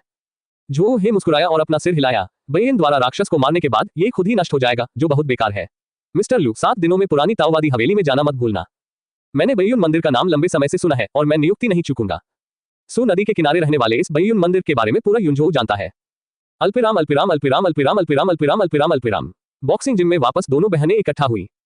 लियाओ या ने आश्चर्य से कहा, मुझे उम्मीद नहीं थी कि अंधा कलाकार वास्तव में भ्रूण की सांस को परिष्कृत करने में माहिर है। कनिष्ठ भाई, आप बहुत साहसी हैं। कीमिया एक गुप्त तकनीक है। सामान्य रूप से इस तरह बोलते हुए आप कभी नहीं मरेंगे। लू याओ ने कंधे उचकाए। बूढ़े दाओ का दिमाग साफ है, कोई द्वेष नहीं है और उन्होंने हमसे कुछ मांगा, इसलिए मैंने कोशिश करने के लिए अपना मुंह खोला। लियाओ क्यूई ने संकट में चिल्लाते हुए कहा, आप जो पैसा लाए थे वह चला गया है। लियाओ या ने कहा, 2000 टन चांदी के लिए कीमिया खरीदना और एक मजबूत भ्रूण के साथ दोस्ती करना कोई नुकसान नहीं है। अगली बार मैं 10,000 टन लाऊंगा। लू याओ ने अपने नोट्स निकाले और अपनी बहनों के साथ उसे देखा। ये नोट बहुत मोटा है और शुरुआत में लिखावट बहुत अपरिपक्व है। जाहिर तौर पर लाओ दाओ ने तब लिखा था जब वह छोटे थे। सरल शब्दों में समझाएं कि कीमिया क्या है। सोने के पत्थर को पकाना, www.wuxispot.com। जड़ी बूटियों को परिष्कृत करना और आंतरिक सांस के साथ अमृत को बदलना। खाना पकाने और परिष्कृत करने की विधि कठिन नहीं है। ये कीमिया के लिए आवश्यक सामग्रियों को अनुपात में एक साथ मिलाने और गलाने से ज्यादा कुछ नहीं है। कहने का तात्पर्य यह है कि प्रधान रसोई का स्तर, सामान्य अवस्था में अपनी इच्छानुसार चलना, बहुत आसान है। जो मुश्किल है वह आंतरिक सांस पर नियंत्रण है, जिसके लिए न केवल एक मजबूत आंतरिक सांस की आवश्यकता होती है, बल्कि विभिन्न जादुई प्रभावों को प्राप्त करने के लिए एक मजबूत नियंत्रण शक्ति की भी आवश्यकता होती है। लेकिन जब तक आपके पास आत्मा शोधन क्षेत्र की सहायता है, आपको बस अधिक समय बिताने की जरूरत है। नोट बंद करते हुए लू याओ ने पहले ही अपने मन में कल्पना करना शुरू कर दिया था किस तरह के बच्चे को पालना है, बाघ या सुनहरी चील। लेकिन लियाओ हां नोटों में दर्ज विभिन्न अमृत से बहुत रोमांचित थी। विवरण के अनुसार इन अमृत का प्रभाव बहुत शक्तिशाली होता है और परिष्कृत करने के बाद आप इन्हें टॉनिक की तरह उबाले बिना किसी भी समय अपने साथ ले जा सकते हैं। एकमात्र नकारात्मक पक्ष यह है कि उन सभी को राक्षस गोलियां यानी रक्तकोर की आवश्यकता होती है। कई औषधीय गोलियों को तब तक परिष्कृत किया जा सकता है जब तक उनमें रक्तकोर मौजूद है। जूनियर भाई, हालांकि हमने दाओ चांग झो को सबसे बड़ा दिया है, हमारे पास अभी भी कई छोटी गोलियां हैं जिनका उपयोग शोधन के लिए भी किया जा सकता है। हर कोई 7वें दिन बैयुंगुआन की यात्रा का इंतजार कर रहा है। https:// जीनियस को इस साइट का पता 1 सेकंड में याद हो जाता है। मोबाइल संस्करण पढ़ने वाली वेबसाइट। अध्याय 123। सब लोग एक साथ। अगले कुछ दिनों में लू याओ ने झो हे द्वारा भेजे गए स्प्रिंग ब्रीज एंड रन के लिए अपनी सारी ऊर्जा समर्पित कर दी। इस पुस्तक का उद्देश्य कमजोर इरादों वाले लोगों को प्रभावित करने के लिए मन की शक्ति को आवाज में लाना है। पहली नजर में ये ब्लू स्टार के सम्मोहन के समान है और ये दृढ़ इच्छा शक्ति वाले लोगों के लिए बेकार है और यह बहुत शक्तिशाली नहीं लगता है। लेकिन आप केवल एक सांस शेष रहते हुए भी दुश्मन को हरा सकते हैं ताकि उसकी इच्छा दृढ़ न हो। गहरा अर्थ आध्यात्मिक चिकित्सकों को मन की शक्ति के अधिक कार्यों को विकसित करने का प्रयास करने के लिए मार्गदर्शन करना है ताकि यह अदृश्य और अमूर्त शक्ति भ्रूण की सांस और यहां तक कि शरीर से बाहर क्षेत्र के लिए भौतिक दुनिया को प्रभावित कर सके। तैयारी करो। झो हे द्वारा भेजी गई इस पुस्तक को नेक इरादे वाली कहा जा सकता है और यह पुराना ताओवादी सौंपने लायक है। अल्पिराम अल्पिराम अल्पिराम अल्पिराम अल्पिराम अल्पिराम अल्पिराम अल्पिराम। ये पुस्तक लू याओ पहले से ही तीसरे ब्रश पर है और हर बार जब मैं इसे पढ़ता हूँ मेरे पास एक नई फसल होती है। भले ही मैं बिस्तर पर गया हूँ और आराम कर चुका हूँ, फिर भी मैं इसे पढ़ता हूँ। इस समय एक सुगंधित सफेद और कोमल शरीर उसके करीब आया और धीरे से उसकी छाती को सहलाया। लियाओ क्यूई को देखने के लिए अपना सिर घुमाकर उसके शर्माते मुस्कुराते चेहरे को देखकर लू याओ को पता चल गया कि लड़की क्या करना चाहती है। जो लोग मार्शल आर्ट का अभ्यास करते हैं वे मजबूत और मजबूत होते हैं और स्वाभाविक रूप से आपूर्ति कम होती है। लेकिन जैसे ही दोनों ने शुरुआत की, लियाओ क्यूई ने वास्तव में पहले हमला करने के लिए काप पाइल लॉन्च किया। यह असहनीय था और लू याओ ने काप स्टेक और ईव्स ड्रैगन स्टेक को एक में मिलाने की कोशिश भी की। मैंने देखा कि उसके पास कार्प स्टेक की तेजी और ईव्स ड्रैगन स्टेक की निपुणता दोनों थी।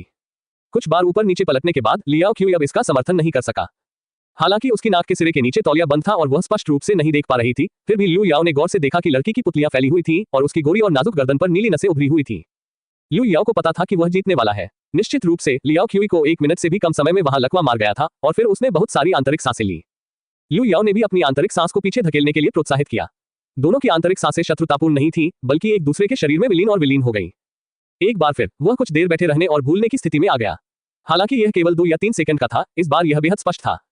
मैं अपने शरीर और अपनी इंद्रियों को भूल गया और मुझे ऐसा लग रहा था मानो पूरे कमरे में हवा चल रही हो। अल्पविराम अल्पविराम अल्पविराम अल्पविराम अल्पविराम अल्पविराम अल्पविराम अल्पविराम। इस बार यह स्पष्ट है। ऐसा लग रहा है कि मैं बैठकर भूल जाऊंगा। राज्य छोड़ने के बाद लियू याओ ने राहत की सांस ली, अभी भी आकार से बाहर निकलने और जानने की भावना में लिप्त थे। नीचे देखने पर लियाओ क्यूई अभी भी अचंभित पड़ी हुई थी, उसकी लाली अभी भी नहीं मिटी थी। अचानक याद आया कि वह समय होना चाहिए जब किसी व्यक्ति की इच्छा सबसे कम निर्धारित होती है, क्यों न स्प्रिंग ब्रीज एंड रंग के प्रभाव को आजमाने का अवसर लिया जाए। तुरंत लड़की के पास लेटे हुए मन की शक्ति ने उसकी आवाज को अतिरिक्त चुंबकीय और मोहक बना दिया और उसके कान में फुसफुसाया, लियाओ क्यूई, क्या आप गोल्डन सटेमोस खाना चाहेंगे? ये स्वादिष्ट है। इस ध्वनि से लोगों को वसंत की हवा जैसा महसूस हुआ, मानो वे सो जाने वाले हो। लियाओ क्यूई की आंखें धुंधली हो गईं और उसने धीरे से कहा, खाओ खाओ। लियू याओ के चेहरे पर खुशी की झलक थी, लेकिन उसके पास खुश होने का समय नहीं था। लेकिन लड़की की आंखों में अचानक स्पष्टता आते देख उसने कोमलता से कहा, खाओ बड़े सिर। लियाओ क्यूई ने अपने गोरे पैर उठाए और लियू याओ के चेहरे पर जोर से प्रहार किया और साथ ही कहा, कमीने, मुझ पर रहस्यमय तरीके का उपयोग करने की हिम्मत करो। उसके दोनों पैरों पर पैर रखने के बाद आप उस पर झपटे, चिकोटी काटते और घृणा से काटते रहे। लियू याओ ने बार बार दया की भीख मांगी, मैं मजाक कर रहा हूं, उफ, मत काटो मत काटो मत काटो। अल्पविराम अल्पविराम अल्पविराम अल्पविराम अल्पविराम अल्पविराम। अगले दिन लियू याओ के शरीर पर बहुत सारी चोटें थीं, जो सभी लड़की द्वारा बनाई गई थी। और आपको पत्थर फेंकने के खेल में शामिल होने के लिए दर्द सहना होगा। 500 पाउंड के पत्थर की चक्की को एक दूसरे से 10 मीटर की दूरी पर फेंका गया और उन्होंने चाल प्राप्त करने और उतारने का अभ्यास किया। लियाओ क्यूई को अभी भी याद है कि कल रात क्या हुआ था और वह बड़े पत्थर को फेंकने के लिए संघर्ष कर रहा था। लियू याओ अभी तक खेलने में कुशल नहीं था, लेकिन चोट लगने के बाद वह एक कदम पीछे हट गया और उसकी बाहें सुन्न हो गईं। कुछ बार फेंकने के बाद लड़की ने याद दिलाया, आप उतारें, इसे जोर से उठाने के लिए अपने शरीर का उपयोग न करें, बल्कि अपने पैरों में उतारें। मेरे कृत्यों को देखो। मैंने देखा कि लियाओ क्यूई ने लियू याओ द्वारा फेंके गए पत्थर के रोलर को पकड़ लिया, अपने शरीर को थोड़ा मोड़ लिया, पीछे हट गई और 2 छोटे गड्ढों से बाहर निकल गई। पत्थर के रोलर का अधिकांश प्रभाव बल जमीन में निर्देशित हो गया। लियू याओ अपनी इच्छानुसार आगे बढ़ा और उस पर नजर डाली। 2 बार कोशिश करने के बाद उसने इसमें महारत हासिल कर ली और उसने लड़की के साथ जीवंत तरीके से खेला। मैंने आकाश में बड़े पत्थर को उड़ते हुए देखा और आंगन भयानक, वूहू तोड़ने वाली हवा से भरा हुआ था। कभी कभी पैदल यात्री सड़क से गुजरते थे और जब उन्होंने हलचल सुनी तो वे तेजी से भाग गए। दुनिया जितनी अधिक अशांत है, उतना ही कोई भी उन लोगों को भड़काने की हिम्मत नहीं करता है जो ताकत में माहिर है। अल्पविराम अल्पविराम अल्पविराम अल्पविराम अल्पविराम अल्पविराम अल्पविराम अल्पविराम। अभ्यास के बाद उन दोनों को पसीना आ रहा था। लियू याओ को पहुंचने में मदद करने के लिए लियाओ क्यूई झुक गई। युवा जोड़े के मन में रात भर कोई शिकायत नहीं रही और उन्होंने खिलखिलाते और हंसते हुए थोड़ी देर बाद फिर से एक दूसरे को गले लगाया। जब लियाओ हा ने कमरे में ये दृश्य देखा तो उसे बेवजह ईर्ष्या हुई। उसने आह भरते हुए कहा कि उसकी बहन सचमुच भाग्यशाली थी और जब वह सड़क पर एक इच्छाधारी व्यक्ति को उठाकर वापस आती थी तो उसके चेहरे की मुस्कान कभी गायब नहीं होती थी। जब मास्टर लियाओ इसके बारे में सोच रहे थे, सू एरिया हमेशा की तरह अखबार देने आए और रास्ते में यार्ड की सफाई की। इस पतली और छोटी आकृति को देखकर लियाओ हा ने चुपचाप सिर हिलाया। पिछले 10 महीनों से ये छोटी लड़की हर दिन उसके काम में मदद करने के लिए आती है, चाहे बारिश हो या धूप, और उसका मन शांतिपूर्ण है। ये नैतिक गुण योग्य है और कुछ दिनों में आप इसे एक पंजीकृत शिष्य के रूप में स्वीकार करने पर विचार कर सकते हैं और परिणाम देखने के लिए कुछ साथी कौशल प्रदान कर सकते हैं। अल्पविराम अल्पविराम अल्पविराम अल्पविराम अल्पविराम अल्पविराम। लियू याओ ने एरिया को नमस्ते कहा, अखबार उठाया और उसे पलटा। पेज पर बिगड़ती सुरक्षा के बारे में शिकायत की। हाल ही में अकाल से पीड़ित राज्य की राजधानी में कई योद्धा जीविकोपार्जन की तलाश में युंझो आते हैं। यूयूडब्ल्यू पढ़ रहा है। UKenshu.com की कानून व्यवस्था स्पष्ट रूप से खराब हो गई है। सौभाग्य से राष्ट्रीय कला संघ में कोई बड़ी समस्या नहीं है, लेकिन कोने में एक खबर थी जिसने लियू याओ का ध्यान खींचा। मेंस फेडरेशन राइट ब्रदर्स की परीक्षण उड़ान फ्लाई 1। काले और सफेद चित्र में ये 2 पंखों वाला एक अजीब विमान है जो तेज हवा के कारण पलट गया, लेकिन कम से कम एक चक्कर लगाने के लिए आकाश में चला गया। इस खबर को देखकर लियू याओ को एहसास हुआ कि दूसरी दुनिया का असली विमान सामने आने वाला है। जो लावादो की आकाश की यात्रा करने की इच्छा क्रेन की खेती के बिना पूरी की जा सकती है, लेकिन क्रेन की सवारी करना हवाई जहाज पर उड़ान भरने के समान नहीं है। तारीख को देखते हुए कल बयून मंदिर जाने का दिन है और आपको कुछ तैयारियां करनी होंगी। लियू याओ को गोल्डन सटेम ड्यू की 2 बोतलें मिली और उन्हें पहले से ही क्लासिक कार की डिक्की में रख दिया। ये वाइन उपहार के लिए बहुत अच्छी है। इसी समय दरवाजे के बाहर पार्किंग की आवाज आए और ली पेई वहां आए। अल्पविराम अल्पविराम अल्पविराम अल्पविराम अल्पविराम अल्पविराम अल्पविराम अल्पविराम। काउंटी का स्वामी अभी भी सूट में अपने साथियों का एक समूह लेकर आया था। उसने सूट, बनियान और गले में धनुष टाई पहन रखी थी। हालांकि उसकी शानदार जुड़वा चोटियों ने बनियान के शीर्ष के एक बड़े टुकड़े को उभार दिया, जिसने इस मूल रूप से बहुत औपचारिक पोशाक को दिलचस्प बना दिया। लियू याओ दूसरी नजर डालने से खुद को रोक नहीं सकी। ली पेई को दूसरों का इस जगह पर घूरना सबसे ज्यादा नापसंद था। खूबसूरत राजकुमारी ने लियाओ हा का हाथ लिया और नमस्ते कहा और फिर सभी से कहा, कल सुबह तुम एक वरिष्ठ से मिलने के लिए मेरे पीछे आओगे। ये वरिष्ठ हर किसी से आया था और उसने अपने शुरुआती वर्षों में विदेश में अध्ययन किया और उसने लियांशिन में एक साथ महान उपलब्धियां हासिल की। वरिष्ठों और वरिष्ठजनों का परिचय कराना स्पष्टतः एक अच्छा विचार है। ली पेई ने कुछ गर्व के साथ कहा, ये वरिष्ठ देवताओं की भ्रूण सांस की खेती के दायरे में है। यदि आप उससे कुछ संकेत प्राप्त कर सकते हैं तो मुझे नहीं पता कि कितनी मेहनत बच जाएगी। यदि मेरे मास्टर के लिए उससे परिचित होना नहीं है, भले ही मैं काउंटी मास्टर हूं, मेरे पास धैर्य नहीं है। अध्याय 124, बैठना और भूल जाना। वरिष्ठजनों से मिलने के लिए सुबह जाना ही शिष्टाचार है। अगली सुबह लू याओ और ली पेई तीनों एक साथ बयून मंदिर गए। ली पेई लू याओ की कार में चढ़ गई और दोनों बहनों के साथ पीछे बैठ गई। कार का स्थान बहुत विशाल है और 3 महिलाएं गरिमापूर्ण और सुंदर मुद्रा में बैठी हैं और ऐसा लगता है कि उन्होंने अच्छी शिक्षा प्राप्त की है। सड़क पर इस दाववादी झोऊ हे के बारे में बात करते हुए ली पेई ने उस खबर के बारे में बात की जो वह जानता था। झोऊ दाओचांग का जन्म जिंगझोऊ में एक बड़े परिवार में हुआ था और उनके पिता जिनशी थे। 16 साल की उम्र तक पहुंचने से पहले वह पहले ही बैठने और भूलने के दायरे में पहुंच चुके थे। लियाओ या ने कहा, 16 साल से कम उम्र में बैठो और भूल जाओ। ये वास्तव में एक प्रतिभा है। वास्तव में, ली पेई ने सिर हिलाया और कहा। बाद में शाही अदालत ने 120 स्कूली बच्चों को विदेश में पढ़ने के लिए भेजा और ताओवादी झोऊ उनमें से एक था जो विनिर्माण का अध्ययन करने के लिए मैनिस गया था। यह वह समय था जब उसने अपने सहपाठियों को बचाने के लिए मैनिस के पिशाचों से लड़ाई की जिन्हें रक्तदास के रूप में पकड़ लिया गया था। प्रक्रिया अज्ञात है, लेकिन उसकी आंखें, कान और मुंह क्षतिग्रस्त हो गए हैं और बेकार हो गए हैं। सौभाग्य से पूर्ण पद जैसी कोई चीज नहीं है। चीन लौटने के बाद दाओचांग झोऊ वुडांग गुट में शामिल हो गया और रिफाइनिंग तारांकन भ्रूण की सांस के माध्यम से टूट गया। उद्धरण चिन्ह। लू याओ सुनते हुए सामने गाड़ी चला रहा था। उसे लग रहा था कि यह बूढ़ा ताओवादी काफी परिष्कृत था। इस समय सफेद बादल का नजारा दिख रहा था। मैंने देखा कि यह ताओवादी मंदिर बड़े पैमाने पर और लेआउट में कॉम्पैक्ट है। पहाड़ के गेट की पत्थर की दीवारों पर बहते बादल, सारस और फूल जैसे पैटर्न उकेरे गए हैं। 2 ताओवादी पुजारी पहले से ही उनका स्वागत करने के लिए दरवाजे पर इंतजार कर रहे थे और चारों को ताओवादी मंदिर के पिछवाड़े में भेज दिया। अल्पिराम अल्पिराम अल्पिराम अल्पिराम अल्पिराम अल्पिराम। मैंने झोऊ को देखा, वह अपनी आंखें बंद कर रहा था और फीकी तरह क्रेन की मालिश करने का इशारा किया। चेहरे पर आनंद के भाव के साथ क्रेन ने भी सहयोग में अपने पंख उठाए और बूढ़े ताओवादी पुजारी से जड़ों की मालिश करने में मदद करने के लिए कहा। पंख जड़। कई लोग आधे घंटे तक धैर्यपूर्वक प्रतीक्षा करते रहे जब तक कि बूढ़े ताओवादी ने अपना काम पूरा नहीं कर लिया। सारस ने अपने शरीर पर पंख हिलाए, गर्व से पंख फड़फड़ाए और बिना पीछे देखे उड़ गई। लू याओ वास्तव में पुराने ताओवादी पुजारी से कहना चाहता था, ये क्रेन बहुत अहंकारी दिखती है, क्या ये वास्तव में आपको इसकी सवारी करने देगी? झोऊ हे ने जियान हे को देखा और बहुत देर तक उसकी प्रशंसा की और फिर सभी का अभिवादन किया। ऐसा लगता है कि आप सभी एक दूसरे को जानते हैं। ये बिल्कुल सही है, आइए एक साथ आए। अल्पिराम अल्पिराम अल्पिराम अल्पिराम अल्पिराम अल्पिराम अल्पिराम अल्पिराम। हर कोई मंडप में आया और पहाड़ी हवा बहुत ताजा थी। झोऊ उसने एक चाय का सेट और पानी उबालने के लिए एक छोटा स्टोव रखा। ली पेई ने स्टोव लेने की पहल की और उसे जलाया और अपनी आंतरिक सांस को सक्रिय करने के लिए अपने हाथ आग के पास रख दिए। उसने देखा कि आग एक इंजन की पिछली लौ की तरह हो गई और उसने तुरंत पहाड़ी झरने को उबाल दिया।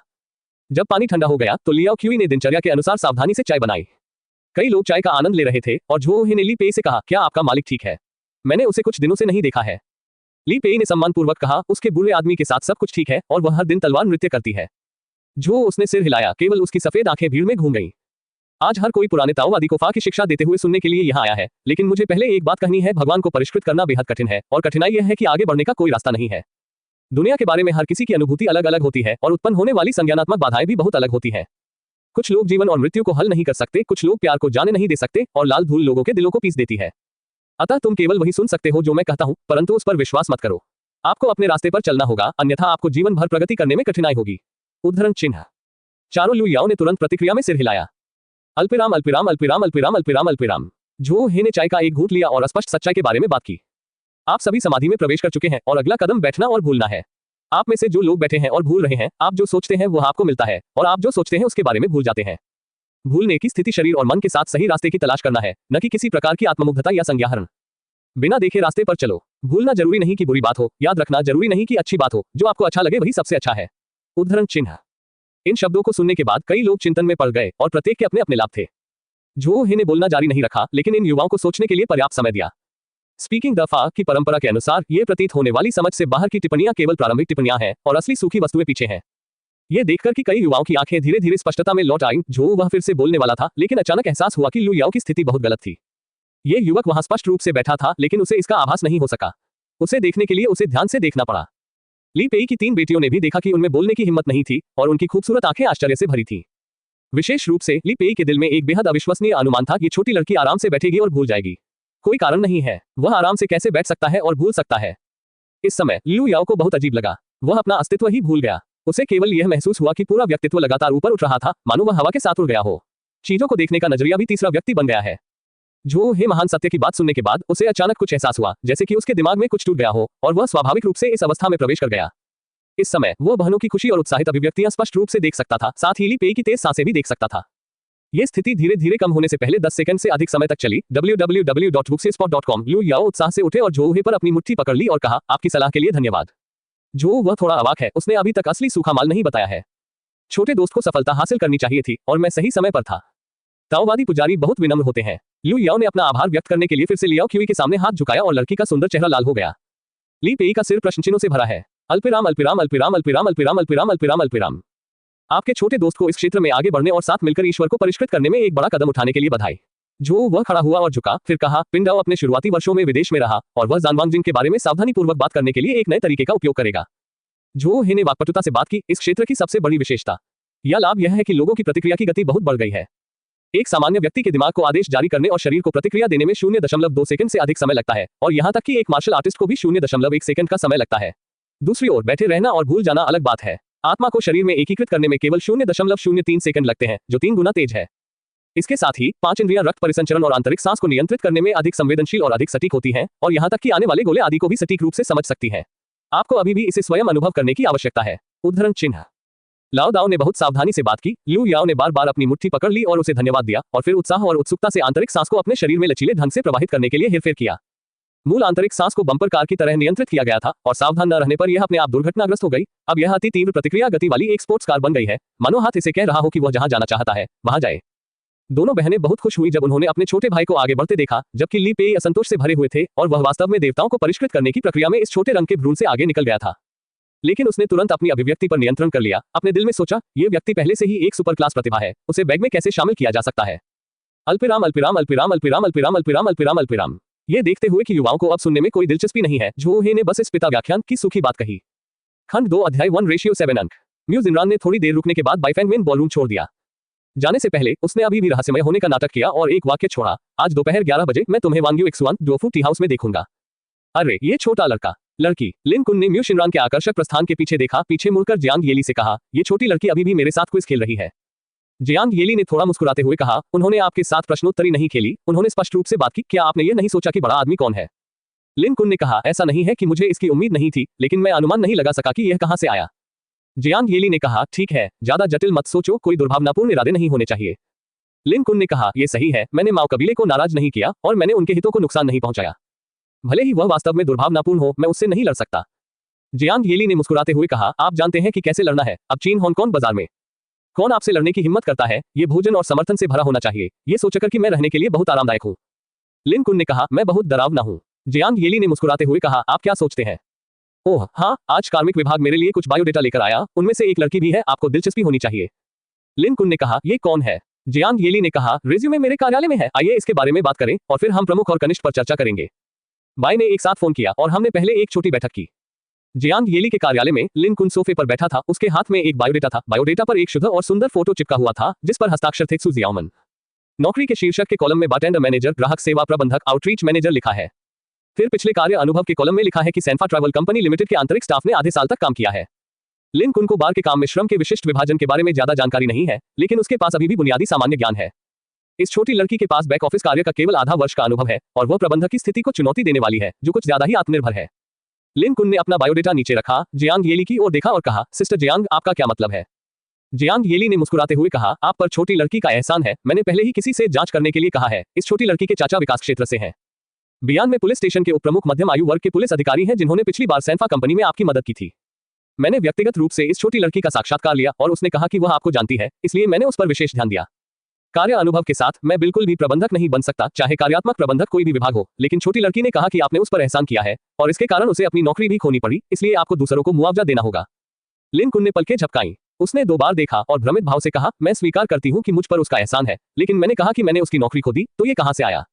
जियांग येली ने मुस्कुराते हुए कहा, सनफा ट्रैवल कंपनी लियू सानफा का व्यवसाय है। यदि आप लियू सानफा को झोंगगांग शहर से बाहर निकाल देते हैं, तो ट्रैवल कंपनी स्वाभाविक रूप से दिवालिया हो जाएगी। छोटी लड़की ने कहा कि जब लियू सानफा चला गया, तब भी उसका आधे महीने का वेतन बकाया था और यह खाता भी आप पर भरोसा करने का इरादा है। ऊपर इस बात पर विचार करते हुए कि यदि आप उसे प्रबंधक पद पाने का मौका देते हैं, तो वह आपकी परवाह नहीं करेगी। हाँ, लिन कुन ने हंसते हुए कहा, ये छोटी लड़की, ये स्पष्ट है कि तुम मुझे धोखा देना चाहती हो। जियांग येली ने मुस्कुराते हुए कहा, मैं इसकी मदद नहीं कर सकती, जिसने आपको लोगों के एहसानों का कर्जदार बना दिया और उनकी नौकरी खो दी।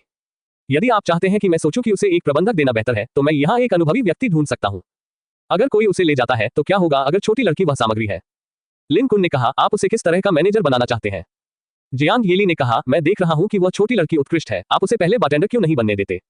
प्रबंधक, यदि आप अच्छा काम करते हैं तो इसे नियमित में बदल दें और अपना वेतन बढ़ाएं। यदि आप बुरा काम करते हैं तो उसे अपना रास्ता खुद खोजना होगा ताकि आपको उस पर कोई एहसान न करना पड़े। लिन कुन ने चिंतित होकर कहा, वह एक युवा लड़की है जिसने अभी अभी स्नातक किया है। लड़की, तुम बार की रिसेप्शन मैनेजर हो, क्या तुम सभी प्रकार के लोगों से निपट सकती हो? जियांग येली ने मुस्कुराते हुए कहा, अगर आप कोशिश नहीं करते हैं तो आपको कैसे पता चलेगा? छोटी लड़की सुंदर है और अच्छा बोल सकती है, अगर यह वास्तव में उस तरह की सामग्री है, लेकिन ये हमारी संपत्ति है। लिन कुन ने सिर हिलाया और कहा, क्या आपने तय कर लिया है कि उसके लिए किस स्थान की व्यवस्था करनी है? इससे कोई फर्क नहीं पड़ता कि यह किस स्थान पर व्यवस्थित किया गया है, आपको इसकी देखभाल के लिए अतिरिक्त लोगों की व्यवस्था करनी होगी। यदि कोई आपातकालीन स्थिति है तो मैं उसके साथ कुछ भी नहीं होने दे सकता। जियांग येली ने मुस्कुराते हुए कहा, आप निश्चिंत हो सकते हैं, सच कहूं तो मुझे भी यह छोटी लड़की पसंद है, मैं उसे विकास क्षेत्र में व्यवस्थित करने की योजना बना रहा हूं। लिन कुंडाओ, विकास क्षेत्र में हमारे पास कब स्थान था? जियांग येली ने मुस्कुराते हुए कहा, जब विकास क्षेत्र के वे बड़े लोग झोंगगांग शहर से भाग गए तो उन्होंने कुछ बार कम कीमत पर बेच दिए। मैंने किसी से आयोजन स्थल की हार्डवेयर स्थितियों और ग्राहकों के स्रोत की जांच करने के लिए कहा। यह बुरा नहीं है, अगर मैं इसे खरीदूंगा तो मुझे पैसे की हानि नहीं होगी, इसलिए मैं इसे खरीदूंगा। मुझे लगता है कि आपको ज्यादा दिलचस्पी नहीं होगी, इसलिए मैंने आपके साथ इस पर चर्चा नहीं की। मेरे पास मार्शल आर्ट की दुनिया है। https:// खंड 2 अध्याय 125 स्टिर फ्राइड कीमिया। पहाड़ों के आसपास ताओवादी मंदिर की सुबह की घंटी बजी। ली पेई ने अपनी जेब घड़ी निकाली और उसे देखा, यह महसूस करते हुए कि अब जाने का समय हो गया है। उसने लियाओ परिवार की बहनों को आंख मारी, उठकर कहा, मार्गदर्शन के लिए धन्यवाद, मैं आपके होमवर्क को फिर से परेशान करने की हिम्मत नहीं करती, जूनियर्स अलविदा कहते हैं। जो उसने सिर हिलाया, चलो चले। वानफू समारोह के बाद तीनों महिलाएं बाहर चली गईं। ली पेई ने देखा कि लू याओ अभी भी चुपचाप वहीं बैठा था, लेकिन वह बयून मंदिर के गेट से बाहर निकलने का इंतजार करता रहा और थोड़ा सीबम अभी भी बाहर नहीं आया। लियाओ या ने आगे बढ़कर कहा, बहन पहले चलते हैं, लू याओ को थोड़ी देर रुकना होगा। ली पेई ने कहा, क्या वह हमारे साथ नहीं आएंगे? यदि आप कुछ पूछना चाहते हैं तो आप अगली बार वापस आ सकते हैं। लियाओ या ने कहा, नहीं, दाओवादी झो लू याओ को कीमिया की तकनीक सिखाना चाहता है। क्या कीमिया? ली पेई को बहुत आश्चर्य हुआ, बॉस की आंखें और मुंह खुले थे, मास्टर झो ने उसे क्यों सिखाया? कीमिया वुडांग संप्रदाय का मुख्य रहस्य है। वुडांग के हजारों सच्चे शिष्य हैं और केवल संप्रदाय गुरु और झो ही ऐसा करने में सक्षम है। इसे लू याओ को क्यों सौंपें? बेशक ये कहना मुश्किल है कि लियाओ या 2000 टन चांदी के कारण है, इसलिए वह केवल संयमित और विनम्रता से कह सकती है, शायद मैं लू याओ की सराहना करती हूँ।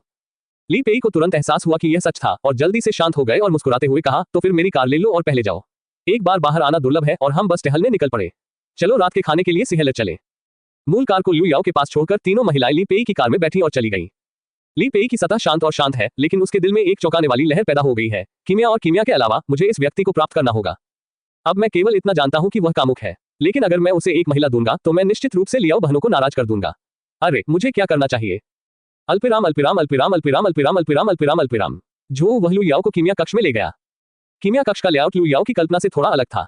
औषधीय जड़ी बूटियों और खनिजों से भरी अलमारियों के अलावा एक विशिष्ट विशाल केरोसिन स्टोव भी है, जिस पर एक बड़ा लोहे का बर्तन है जिसे आप स्वयं पका सकते हैं।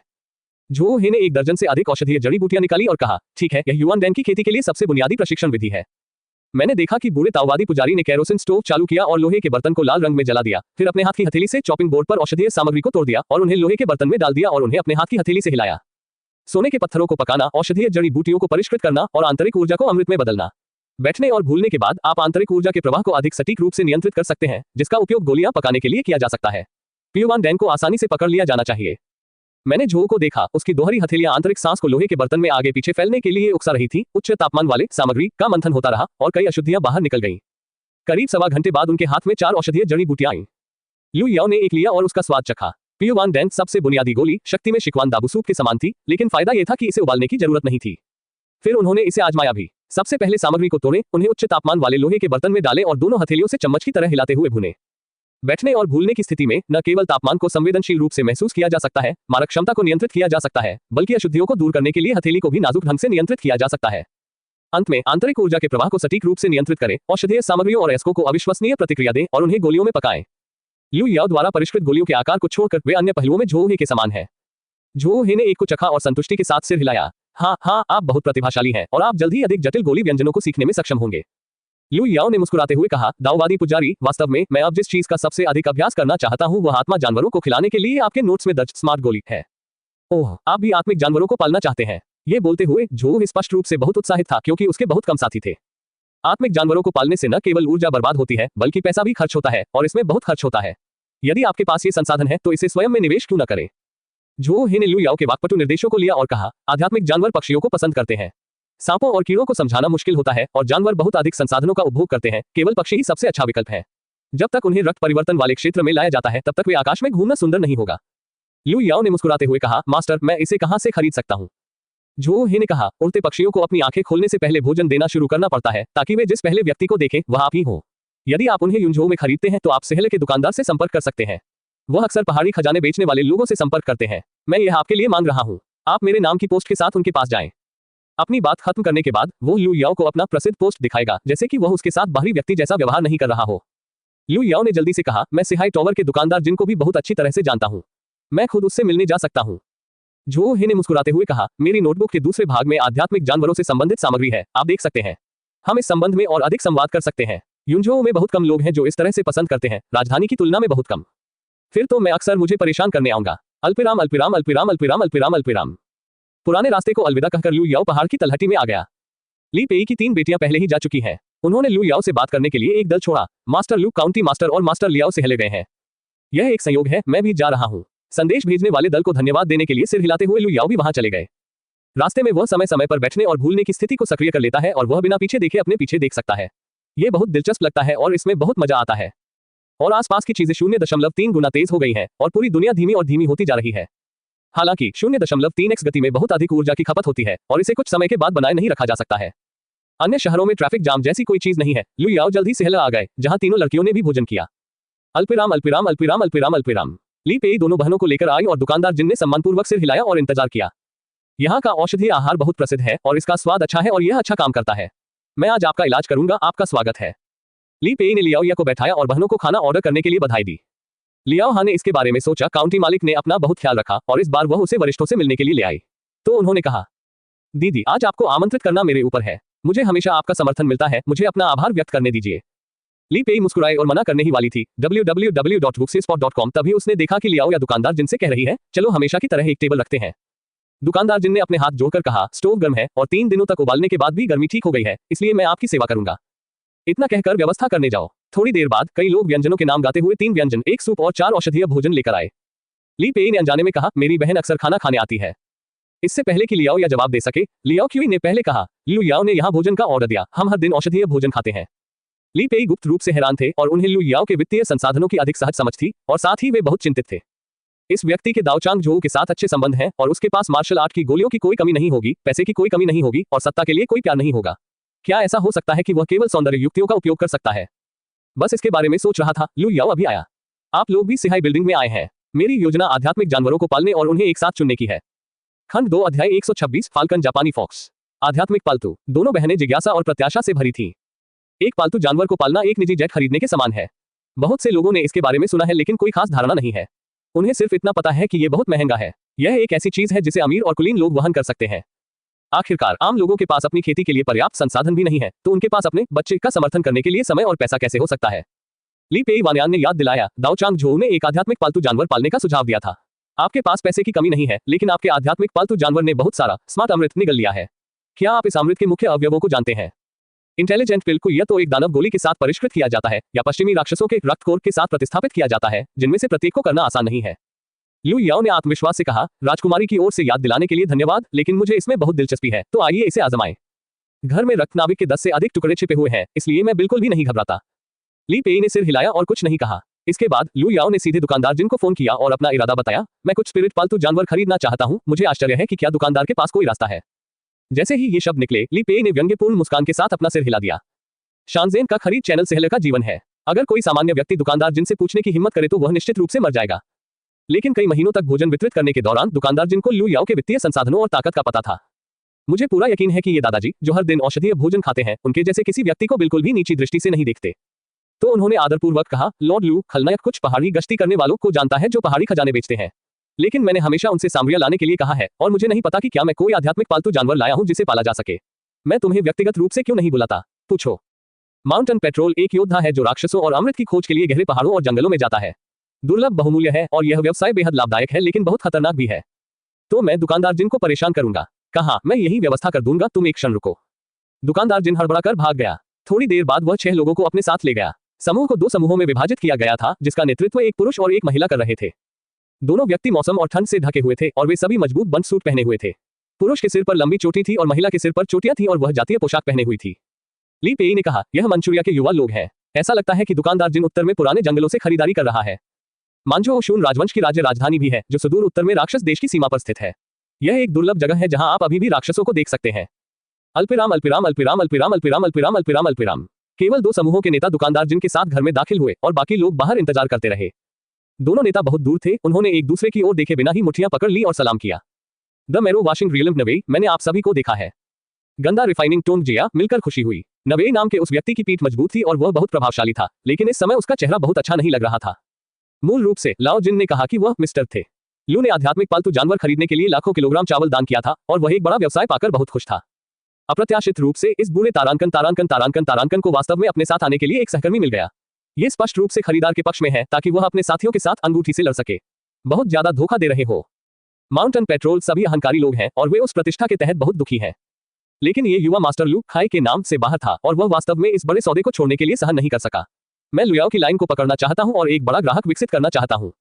माउंटेन पेट्रोल को ऐसी खाई पसंद है जो पैसे के लिए खराब न हो, ताकि जब उन्हें कुछ अच्छा मिले तो वे जल्द से जल्द कार्रवाई कर सकें। अल्पिराम अल्पिराम अल्पिराम अल्पिराम अल्पिराम अल्पिराम अल्पिराम अल्पिराम। टोंग जिया नाम की महिला का चेहरा शांत और चमकदार आंखें हैं।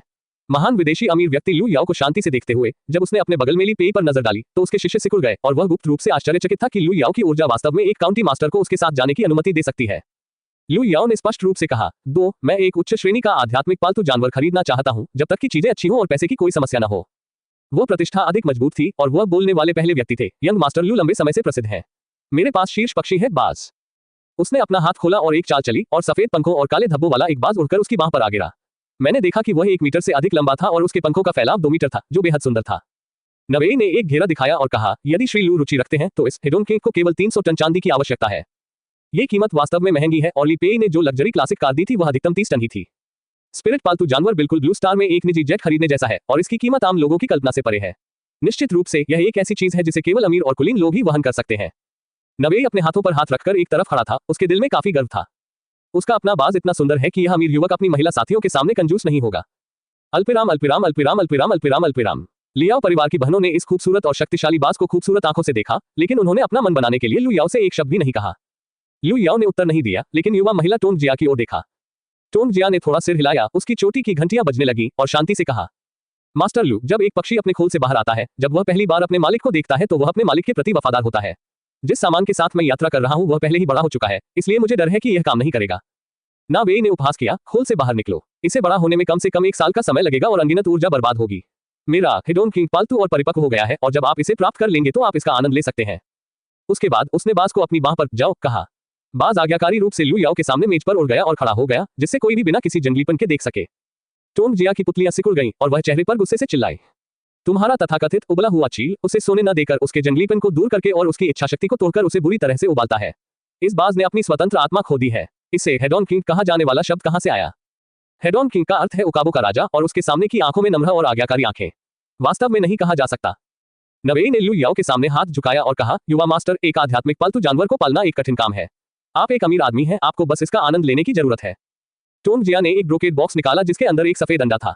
यह एक बाज का अंडा है। बेटा अंडे सेने में मदद करने के लिए आंतरिक सांस का उपयोग कर सकता है, इसलिए अंडे से निकला बाज मजबूत मांसपेशियों और हड्डियों के साथ पैदा होता है, जो उसी प्रकार से कहीं अधिक है। और इसे केवल 50 टन चांदी की आवश्यकता है। हर कोई लू याओ की ओर देख रहा था और उसके निर्णय लेने की प्रतीक्षा कर रहा था। लू याओ ने निर्णायक रूप से कहा, मुझे अंडे चाहिए। टोंग जिया ने अभी तक बात नहीं की थी, लेकिन नावेई ने अचानक उत्तर दिया, मिस्टर लू, मेरे पास यहाँ बाज के अंडे भी हैं, तुम भी देख लो। दोनों चतुर आदमी ब्रोकेड का डिब्बा लाए और उसे खोला तो वह बाज का अंडा निकला। लू याओ ने आगे कदम बढ़ाया और दोनों परिवारों के बाज अंडों को ब्रश किया और उसकी आंतरिक सांस ने एक गॉस्मर की तरह तुरंत पूरे अंडे की स्थिति का पता लगा लिया। अंडे में दिल की हल्की धड़कन होती है, लेकिन टोंग जिया का नृत्य अधिक मजबूत और जोरदार है और अंदर की छोटी चीजें आंतरिक सांस को महसूस करने के बाद बहुत खुश है। उसका हाथ देखकर दोनों वन रेंजर आश्चर्यचकित रह गए। यह अमीर लड़का वास्तव में देवताओं को परिष्कृत करने में माहिर है। लू याओ ने मुस्कुराते हुए कहा, मैं अभी भी मास्टर टोंग के अंडे चुनता हूं, www.wuxispot.com। वह मास्टर, मुझे क्षमा करें। नावेई का चेहरा बहुत खराब था। उसने अपने मन को शांत करने के लिए एक गहरी सांस ली। यदि आप हार गए तो आप लड़ाई नहीं हारेंगे, और लू याओ पर अपनी मुट्ठी पकड़ ली और कहा, युवा मास्टर की दृष्टि ऊंची है और मैंने आपको जल्दी से हंसाया।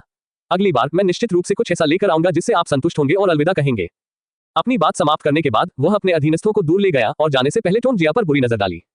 अल्पिराम अल्पिराम अल्पिराम अल्पिराम अल्पिराम। जब वह रेस्तरां के बाहर आया तो नाविला ने अपना चेहरा नीचे कर लिया और गुस्से से कहा, मैं बहुत परेशान हूं। इस बदबूदार तारांकन ने मेरे साथ फिर से बुरा किया है। मैं मिस्टर लू की लाइन पर आ सकता था, लेकिन अब मुझे नीची नजर से देखा जाएगा। उनके कुछ अधीनस्थों ने उन्हें सांत्वना दी, भाई आप लंबे समय के लिए जापान आए हैं। इस बार ये श्री लू को जानने के लिए माना जाता है। वह छोटे बालों वाली महिला योनपिंग की राजकुमारी होनी चाहिए। तस्क यहाँ तक कि काउंटी के लॉर्ड भी उसके साथ जा सकते हैं। ये युवक वास्तव में व्यवहारिक है। नवेई ने कहा, इसलिए मैं जल्दी से यहाँ आ गया। टोन जिया, इस कुतिया ने बार बार मेरी अच्छी चीजों को बर्बाद कर दिया है। अगली बार जब हम पहाड़ में प्रवेश करें तो आइए उससे निपटें। खंड 2 अध्याय 127 फाल्कन अंडे सेना। टोन जिया का चेहरा खुशी से भर गया और उसने अंडे वाला ब्रोकेड बॉक्स सौंप दिया। युवा मास्टर लू बहुत बहादुर है, इसलिए आध्यात्मिक पालतू जानवर ऐसे ही होने चाहिए। पक्षी आपकी आंखें या तेज ब्लेड हो सकते हैं, बस एक पालतू जानवर। लू याओ ने थोड़ा सिर हिलाया और ब्रोकेड बॉक्स ले लिया। फिर उसने कहा, मास्टर टोन, हमारे पास 4 लोग हैं और हमें 4 की जरूरत है। मुझे आश्चर्य है कि क्या अभी भी अंडे हैं। उनके और उनकी 2 बहनों के अलावा ली पेई भी वहां थी और वैसे उन्हें एक देना कोई बड़ी बात नहीं थी। लेकिन जैसे ही ये शब्द सामने आए, ली पेई ने तुरंत याद दिलाया, एक आध्यात्मिक पालतू जानवर को पालने में, भले ही वह एक पक्षी ही क्यों न हो, आपकी कल्पना से कहीं अधिक खर्च होता है। एक अकेला आध्यात्मिक पक्षी एक व्यक्ति की तुलना में अधिक संसाधनों का उपभोग करता है, इसलिए एक को पालना ही काफी है। लू याओ ने मुस्कुराते हुए कहा, ये ठीक है, बस 4 के साथ आओ, क्या आप ये कर सकते हैं, मास्टर टोन? यह है। टोन जिया अचानक परेशानी में पड़ गया। हाँ, लेकिन ये श्री जियांग द्वारा तय किया गया है, इसलिए मैं नियुक्ति नहीं छोड़ सकता। क्या श्री लू कुछ दिन इंतजार कर सकते हैं? मैं वापस जाऊंगा और इसे ले आऊंगा। कौन सा युवा मास्टर जियांग? ली पेलियू ने अपनी भौहें उठाई और पूछा, क्या ये जियांग चिंग है? टोन जिया ने गुप्त रूप से शिकायत की, वह मुर्गी के उड़ने और अंडे फूटने के आरोपों को कैसे भूल सकती है? ये काउंटी मालिक और उसके मंगेतर का घर परसों बहुत अप्रिय था। स्पिरिट पालतू जानवरों और उपनाम जियांग का केवल एक ही परिवार है जो युजो में खेलते हैं। ली पेई ने व्यंग्य किया, हमें बास के सभी अंडे चाहिए। जियांग चिंग को धीरे धीरे इंतजार करने दीजिए। अगर उनकी कोई राय है तो वह सीधे मेरे पास आएंगे। टोन जिया अजीब तरह से हंसी, लेकिन सौभाग्य से डिलीवरी की तारीख से पहले अभी भी कुछ दिन है, इसलिए पहले लू याओ को अंडे दें और फिर उन्हें जल्दी से वापस लेने के लिए वापस जाएं। इसलिए उसने बास के केवल 4 अंडे निकाले और उन्हें सौंप दिए। लियाओ क्यूई कार के पास गए और बिल का भुगतान करने के लिए 200 टन चांदी निकाली। अल्पिराम अल्पिराम अल्पिराम अल्पिराम अल्पिराम अल्पिराम अल्पिराम अल्पिराम। टोन जिया ने चांदी लेते हुए धीरे से कहा, मास्टर लू, क्या आप बोलने के लिए एक कदम उठा सकते हैं? लू याओ ने कमरे के बाहर उसका पीछा किया। लड़की ने अपनी मुट्ठियां पकड़ ली और कहा, युवा मास्टर, आपने बास का अंडा खरीदा है, क्या आपके पास बास को वश में करने का कोई तरीका है? हालांकि लू याओ के पास जो ही के नोट्स थे, लेकिन उन्हें अधिक पेशेवर नोट रखने में कोई आपत्ति नहीं थी, इसलिए उन्होंने कहा, अगर मास्टर टोन के पास यह है तो मैं इसे एक साथ खरीद सकता हूँ। टोन जिया ने उत्तर दिया, बास को वश में करने का कोई तरीका होना चाहिए, और मेरे टोन परिवार की विधि आध्यात्मिक पालतू जानवरों के पूरे समूह में भी प्रसिद्ध है।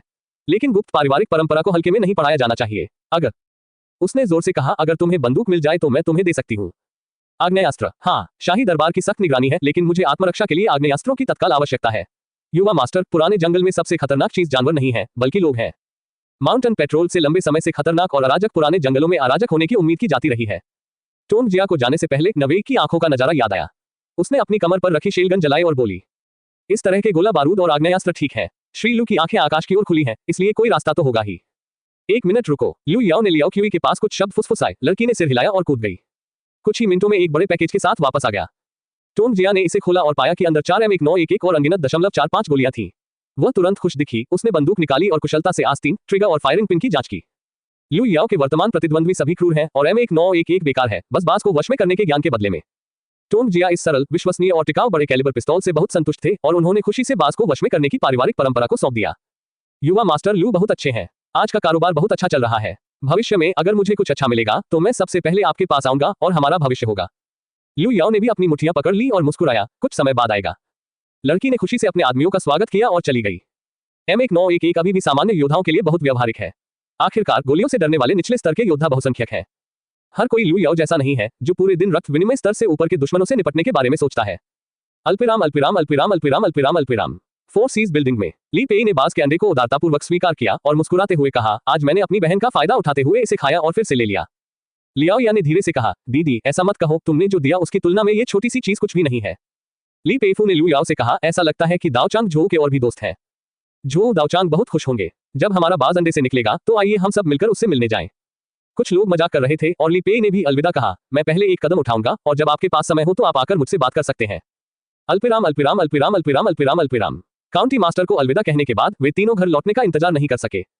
दोनों बहनें उत्साह से शर्मा गईं, उनकी बड़ी बड़ी आंखें चमक उठी और वे बिना पलक झपकाए बास के अंडों को देखती रहीं। ये पौराणिक पालतू जानवर है, कुछ ऐसा जिसे केवल अमीर और कुलीन लोग ही खेल सकते हैं। इसे 1 साल आगे बढ़ाते हुए दोनों बहनें कल्पना भी नहीं कर सकती कि वे आध्यात्मिक पालतू जानवर भी पाल सकती हैं। लू याओ ने झो हे की नोटबुक निकाली। इस नोटबुक का पहला भाग कीमिया के बारे में था, लेकिन दूसरा भाग अचानक आध्यात्मिक पक्षी प्रजनन मैनुअल बन गया, जो एक कीमिया मास्टर के पतन का पूरी तरह से गवाह था। इस स्तर पर जो चीजें करने की जरूरत है वे बहुत सरल हैं, वह है आंतरिक सांस को अंडे में डालना, बस इसे थोड़ा सा छोड़ना। एक व्यक्ति ने एक अंडा उठाया और अंदर चला गया। बैठने और भूलने की स्थिति में लू याओ तर्जनी के माध्यम से स्पष्ट रूप से समझ सकता है कि अंदर के छोटे प्राणी बहुत उत्सुक हैं और आंतरिक सांस के शौकीन हैं। केवल एक सूक्ष्म निशान में जाने के बाद बहुत सारी जीवन शक्ति विकसित हुई है। आंतरिक सांस 5 आंतरिक अंगों का सार है, जीवन की सबसे मौलिक ऊर्जा है और ऐसा कुछ भी नहीं है जो मांस और रक्त जीवन को पसंद नहीं है, और यह सबसे अच्छा ऊष्मायन उत्प्रेरक भी है।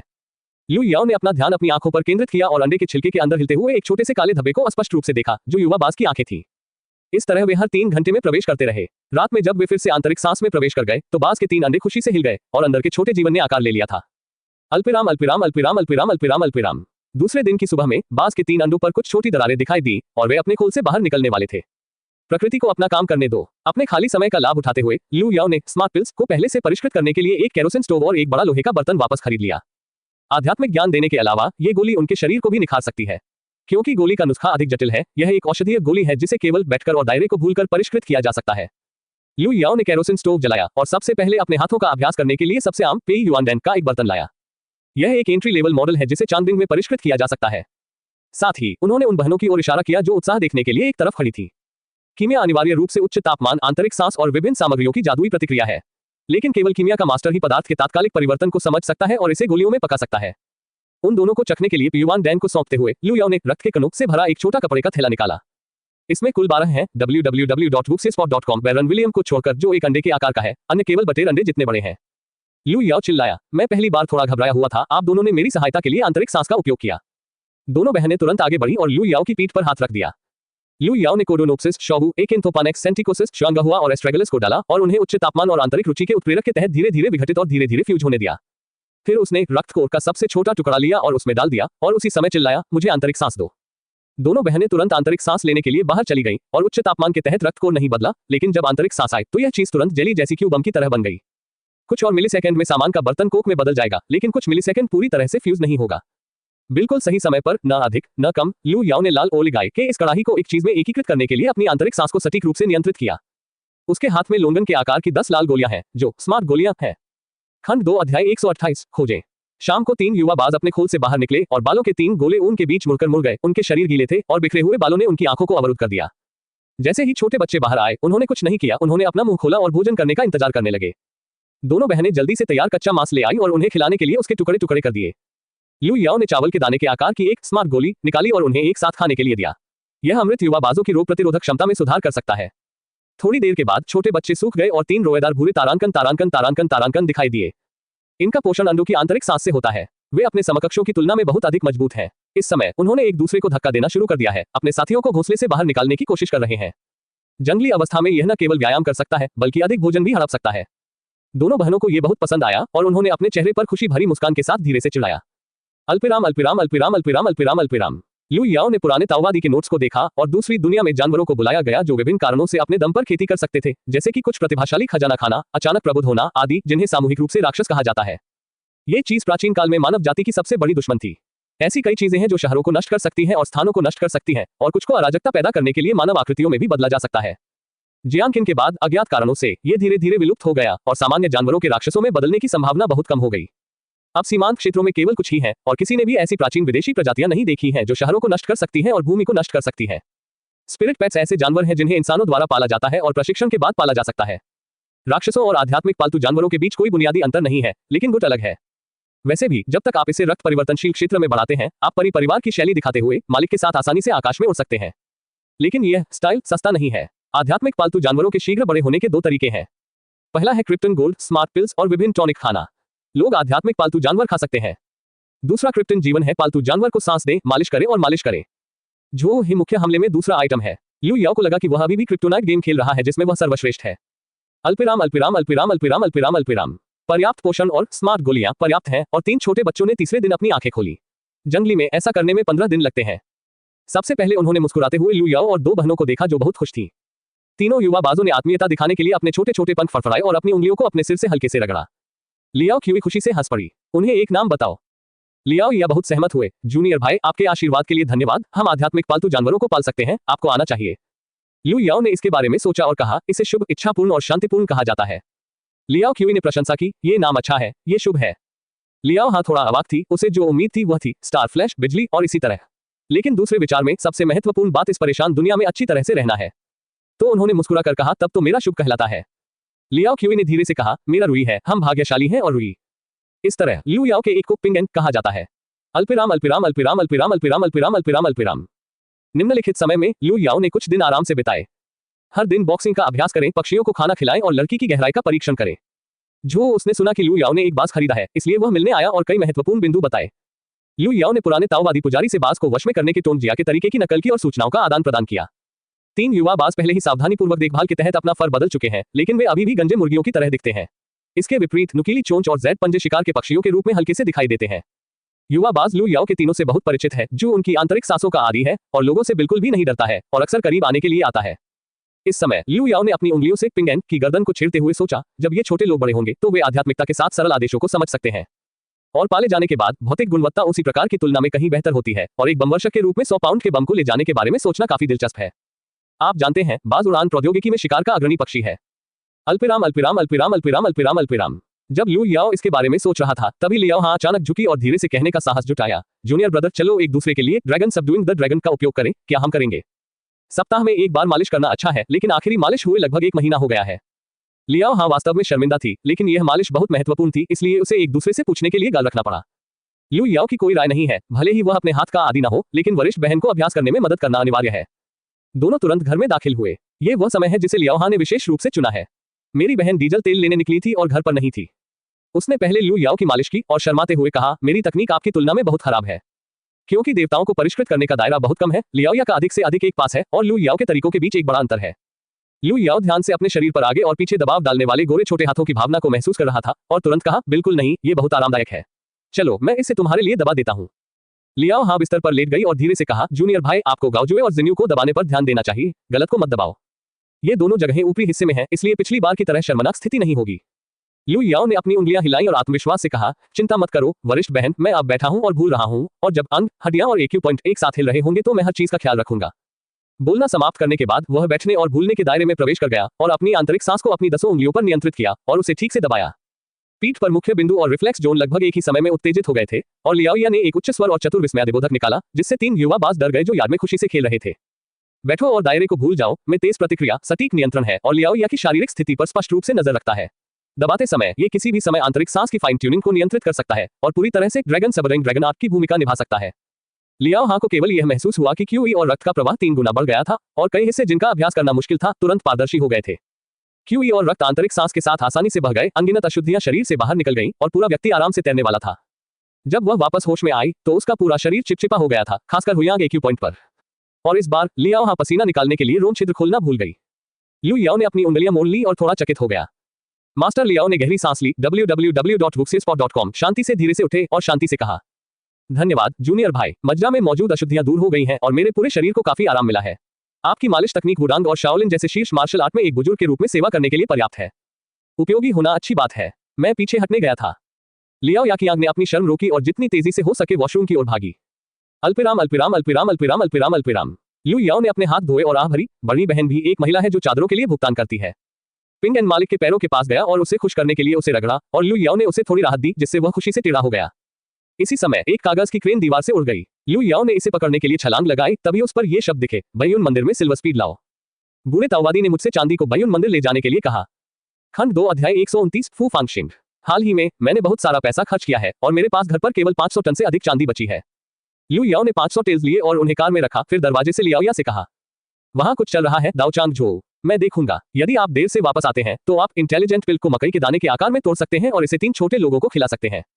लियाओ की दबी हुई आवाज आए, मैं देख रहा हूं, कनिष्ठ भाई आगे बढ़ो। इस समय वह बिस्तर पर लेटी हुई थी, उसका चेहरा लाल था। मुझे इस असंतोषजनक शरीर के लिए खुद से बहुत नफरत है। मैं कर्मियों के बारे में नहीं जानता, पहाड़ों में पानी भर जाता है और इससे बहुत शर्मिंदगी उठानी पड़ती है। छोटे भाई के बाहर गाड़ी चलाने की हरकत सुनकर लियाओ ने घर पर लगे बीम को देखा और चिंतन में पड़ गया। अल्पिराम अल्पिराम अल्पिराम अल्पिराम अल्पिराम अल्पिराम। जब लू याओ बैयुन मंदिर में आया तो द्वार की रखवाली करने वाले ताओवादी पुजारी ने देखा कि यह वही था। उसने हाथ झुकाए और उसे जाने दिया। जब वह पिछवाड़े में आया तो क्रेन दरवाजे पर इंतजार कर रही थी। उसने सिर झुकाकर उसकी ओर देखा और 2 चहचहाहट के साथ कीमिया कक्ष की छत पर उड़ गई। लू याओ सीधे गोली कक्ष में गया, धक्का देकर दरवाजा खोला और देखा कि बूढ़ा ताओवादी पुजारी एक गंभीर रूप से घायल को बचा रहा था। छोटा दोस्त ठीक समय पर आ गया। क्या तुम कोई पैसे लाए हो? लू याओ ने नारियल के आकार की 500 टन चांदी सौंपी। क्या ये पर्याप्त है? बहुत हो गया जो उसने जल्दी से इसे ले लिया। अरे वह 2000 टन चांदी जैसे ही संप्रदाय में वापस ले जाई गई, खत्म हो गई, लेकिन वह वास्तव में जानता है कि समय का चयन कैसे करना है। मैंने देखा कि बूढ़ा ताओवादी एक गोरे और पतले आदमी को बचा रहा था। आदमी का शरीर गोलियों से बने छेदों से भरा हुआ है और घाव से एक गाढ़ा स्याही जैसा पदार्थ बह रहा है जो रक्त वाहिकाओं के माध्यम से शरीर में गहराई तक फैल रहा है और पूरा शरीर एक सूखे पौधे की तरह सड़ गया है। इस समय वह आदमी होश खो चुका था और बकवास कर रहा था, झो है, अगर मैं मर गया तो तुम्हें मेरी बहन को ढूंढना होगा। शोर मत करो, इसे स्वयं ढूंढो। जो उसने तारांकन तारांकन तारांकन तारांकन को दबाया और चोंच मारी, और एक विकृत गोली, जो लुइस मशीन गन की 7.7 मिलीमीटर कैलिबर की गोली थी, छेद से बाहर निकाल दी गई। उस आदमी को 1 दर्जन से अधिक बार गोली मारी गई, लेकिन गोली केवल मांस को पार कर गई और हड्डियों और मांसपेशियों में फंस गई। ये व्यक्ति स्पष्ट रूप से खून बदलने वाला क्षेत्र है। जो हे के हाथ चलते रहे और हर बार जब वह गोली को चोंच मारता था तो वह चांदी का एक छोटा सा टुकड़ा पकड़ लेता था और घाव पर दबा देता था। घाव पर काला पदार्थ चटक गया और हल्के नीले धुएं के साथ गायब हो गया। लू याओ को यह समझ में आने के बाद वह जल्दी से मदद करने के लिए ऊपर गया और घाव पर लगाने के लिए चांदी खींचने की जिम्मेदारी थी ताकि बूढ़ा ताओवादी गोली लेने पर ध्यान केंद्रित कर सके। दोनों ने एक दूसरे का सहयोग किया और कुछ ही देर में सारी गोलियां निकाल ली। चांदी के शुद्धिकरण के तहत घावों से सीसा और पारे की तरह क्रिस्टल रक्त बहता था। जो हे ने राहत की सांस ली। यह एक विदेशी की सूखी गोली है। यह जीवन को निगलने के लिए अत्यंत क्रूर है और यदि आप इसे बाहर निकाल देंगे तो ठीक रहेगा। इसी समय उस आदमी की आंखें खुल गईं और उसे होश आ गया। जो हे ने अपने चेहरे से पसीना पोंछा और परिचय दिया। ये जिनमें से फू फांगशिंग है और वह एक साथी आदमी भी है। यदि आप इस तरह दिखते हैं तो आपने एक शक्तिशाली पश्चिमी राक्षस को उकसाया होगा। फू फेंगशिंग नाम के इस आदमी की शक्ल बहुत अजीब है। न केवल वह पतला और गोरा है, बल्कि वह 13 या 14 साल के छोटे लड़के जैसा भी दिखता है। हालांकि उच्च स्तरीय योद्धाओं की उम्र बहुत धीरे धीरे बढ़ती है, लेकिन ये बहुत बड़ा चढ़ाकर कहा गया है। उसने उसकी हड्डियां मरोड़ दी और उसके शरीर पर घाव को जबरन बंद कर दिया और फिर कहा, मैंने फ्रांतिजिन में रियायत के बिशप को मार डाला। उसका लहजा सपाट था, मानो उसने कोई मामूली बात कही हो, लेकिन जो हे ने कहा, क्या? बिशप एक विदेशी धर्म का प्रमुख था जो शुन राजवंश के जिजू के बराबर था। उसे ऐसे ही मार दिया गया। प्रकृति और परिणाम कैटिन को मारने से भी अधिक गंभीर थे और विदेशी इसे जाने नहीं दे सकते थे। फू फैंग की आवाज तटस्थ और थोड़ी तीखी थी और लापरवाही से कहा, यह राक्षस कोरस लड़कों की भर्ती कर रहा है और मैंने इसके लिए आवेदन किया था और यह एक तारांकन तारांकन तारांकन तारांकन विकल्प था। मेरे शरीर पर चांदी के दांत जड़े हुए थे और राक्षस वास्तव में मुझे पवित्र करना चाहता था। एक काला बाघ उसके पिछवाड़े से उसका दिल खोदकर निकाल लेता है। ठीक है, आपको इतना विस्तृत विवरण देने की आवश्यकता नहीं है। जो हे ने उस आदमी की अभद्र भाषा को रोका और फिर परिचय दिया। ये लू याओ का छोटा दोस्त है, आप उसके पैसे की बदौलत अपनी जान बचा सकते हैं। लू याओ ने अपनी मुट्ठियां पकड़ी और सलाम किया। उत्सुकता से पूछा, क्या राक्षसों में अभी भी सांसारिक इच्छाएं हैं? इससे भी अधिक, आप अभी भी अपने साथ बच्चे रख सकते हैं। फू फेंगशिंग ने मुस्कुराते हुए उत्तर दिया और फिर अचानक कुछ सोचा, अपने सिर पर थप्पड़ मारा और कहा, मुझ में अभी भी कुछ अच्छा है। उन्होंने अपनी गैस्ट्रोइंटेस्टाइनल गतिशीलता को नियंत्रित किया, अपने मुंह से हंस के अंडे के आकार का रक्त नाभिक थूक दिया, इसे अपने ऊपर पोंछ लिया और बिस्तर के पास की मेज पर रख दिया। यह उस राक्षस से है। सौभाग्य से मैंने इसे अपने पेट में निगल लिया, अन्यथा मैं इसे खो देता। अरे, विदेशियों ने इनाम के रूप में 3 टन सोना दिया और कुछ जनजात स्वामी मेरा पीछा करने और मारने आए। जो हे ने रक्त कोर उठाया और सीधे लू याओ के हाथ में दे दिया। छोटे दोस्त, इसे रखो, इस बार आपके समय पर पहुंचने के लिए धन्यवाद। जैसे ही लू याओ इस्तीफा देने वाला था, फू फैंग चिल्लाया, तुम दोनों को हार नहीं माननी है। जब मैं घायल हो जाऊंगा तो मैं एक राक्षस को मार डालूंगा। मैं हमेशा अपनी दयालुता का बदला चुकाऊंगा। जो हे सहमत हुए। हालांकि ज़ियाओ लू इसे स्वीकार करता है, उसके साथ मेरा हिसाब धीरे धीरे तय किया जा सकता है। लू याओ ने घर पर 3 युवाबाजों के बारे में सोचा और वह अब विनम्र नहीं था और उदारतापूर्वक रक्त कोर को अपनी बाहों में डाल दिया। फू फेंगशिंग बिस्तर पर गिर गया और जो हे से कहा, मैं तुम्हारे साथ 2 दिनों तक छिपूंगा। तो फिर मेरी बहन के पास जाओ। शब्दों के गिरने से पहले वह खुद को रोक नहीं सका और खर्राटे लेते हुए सो गया।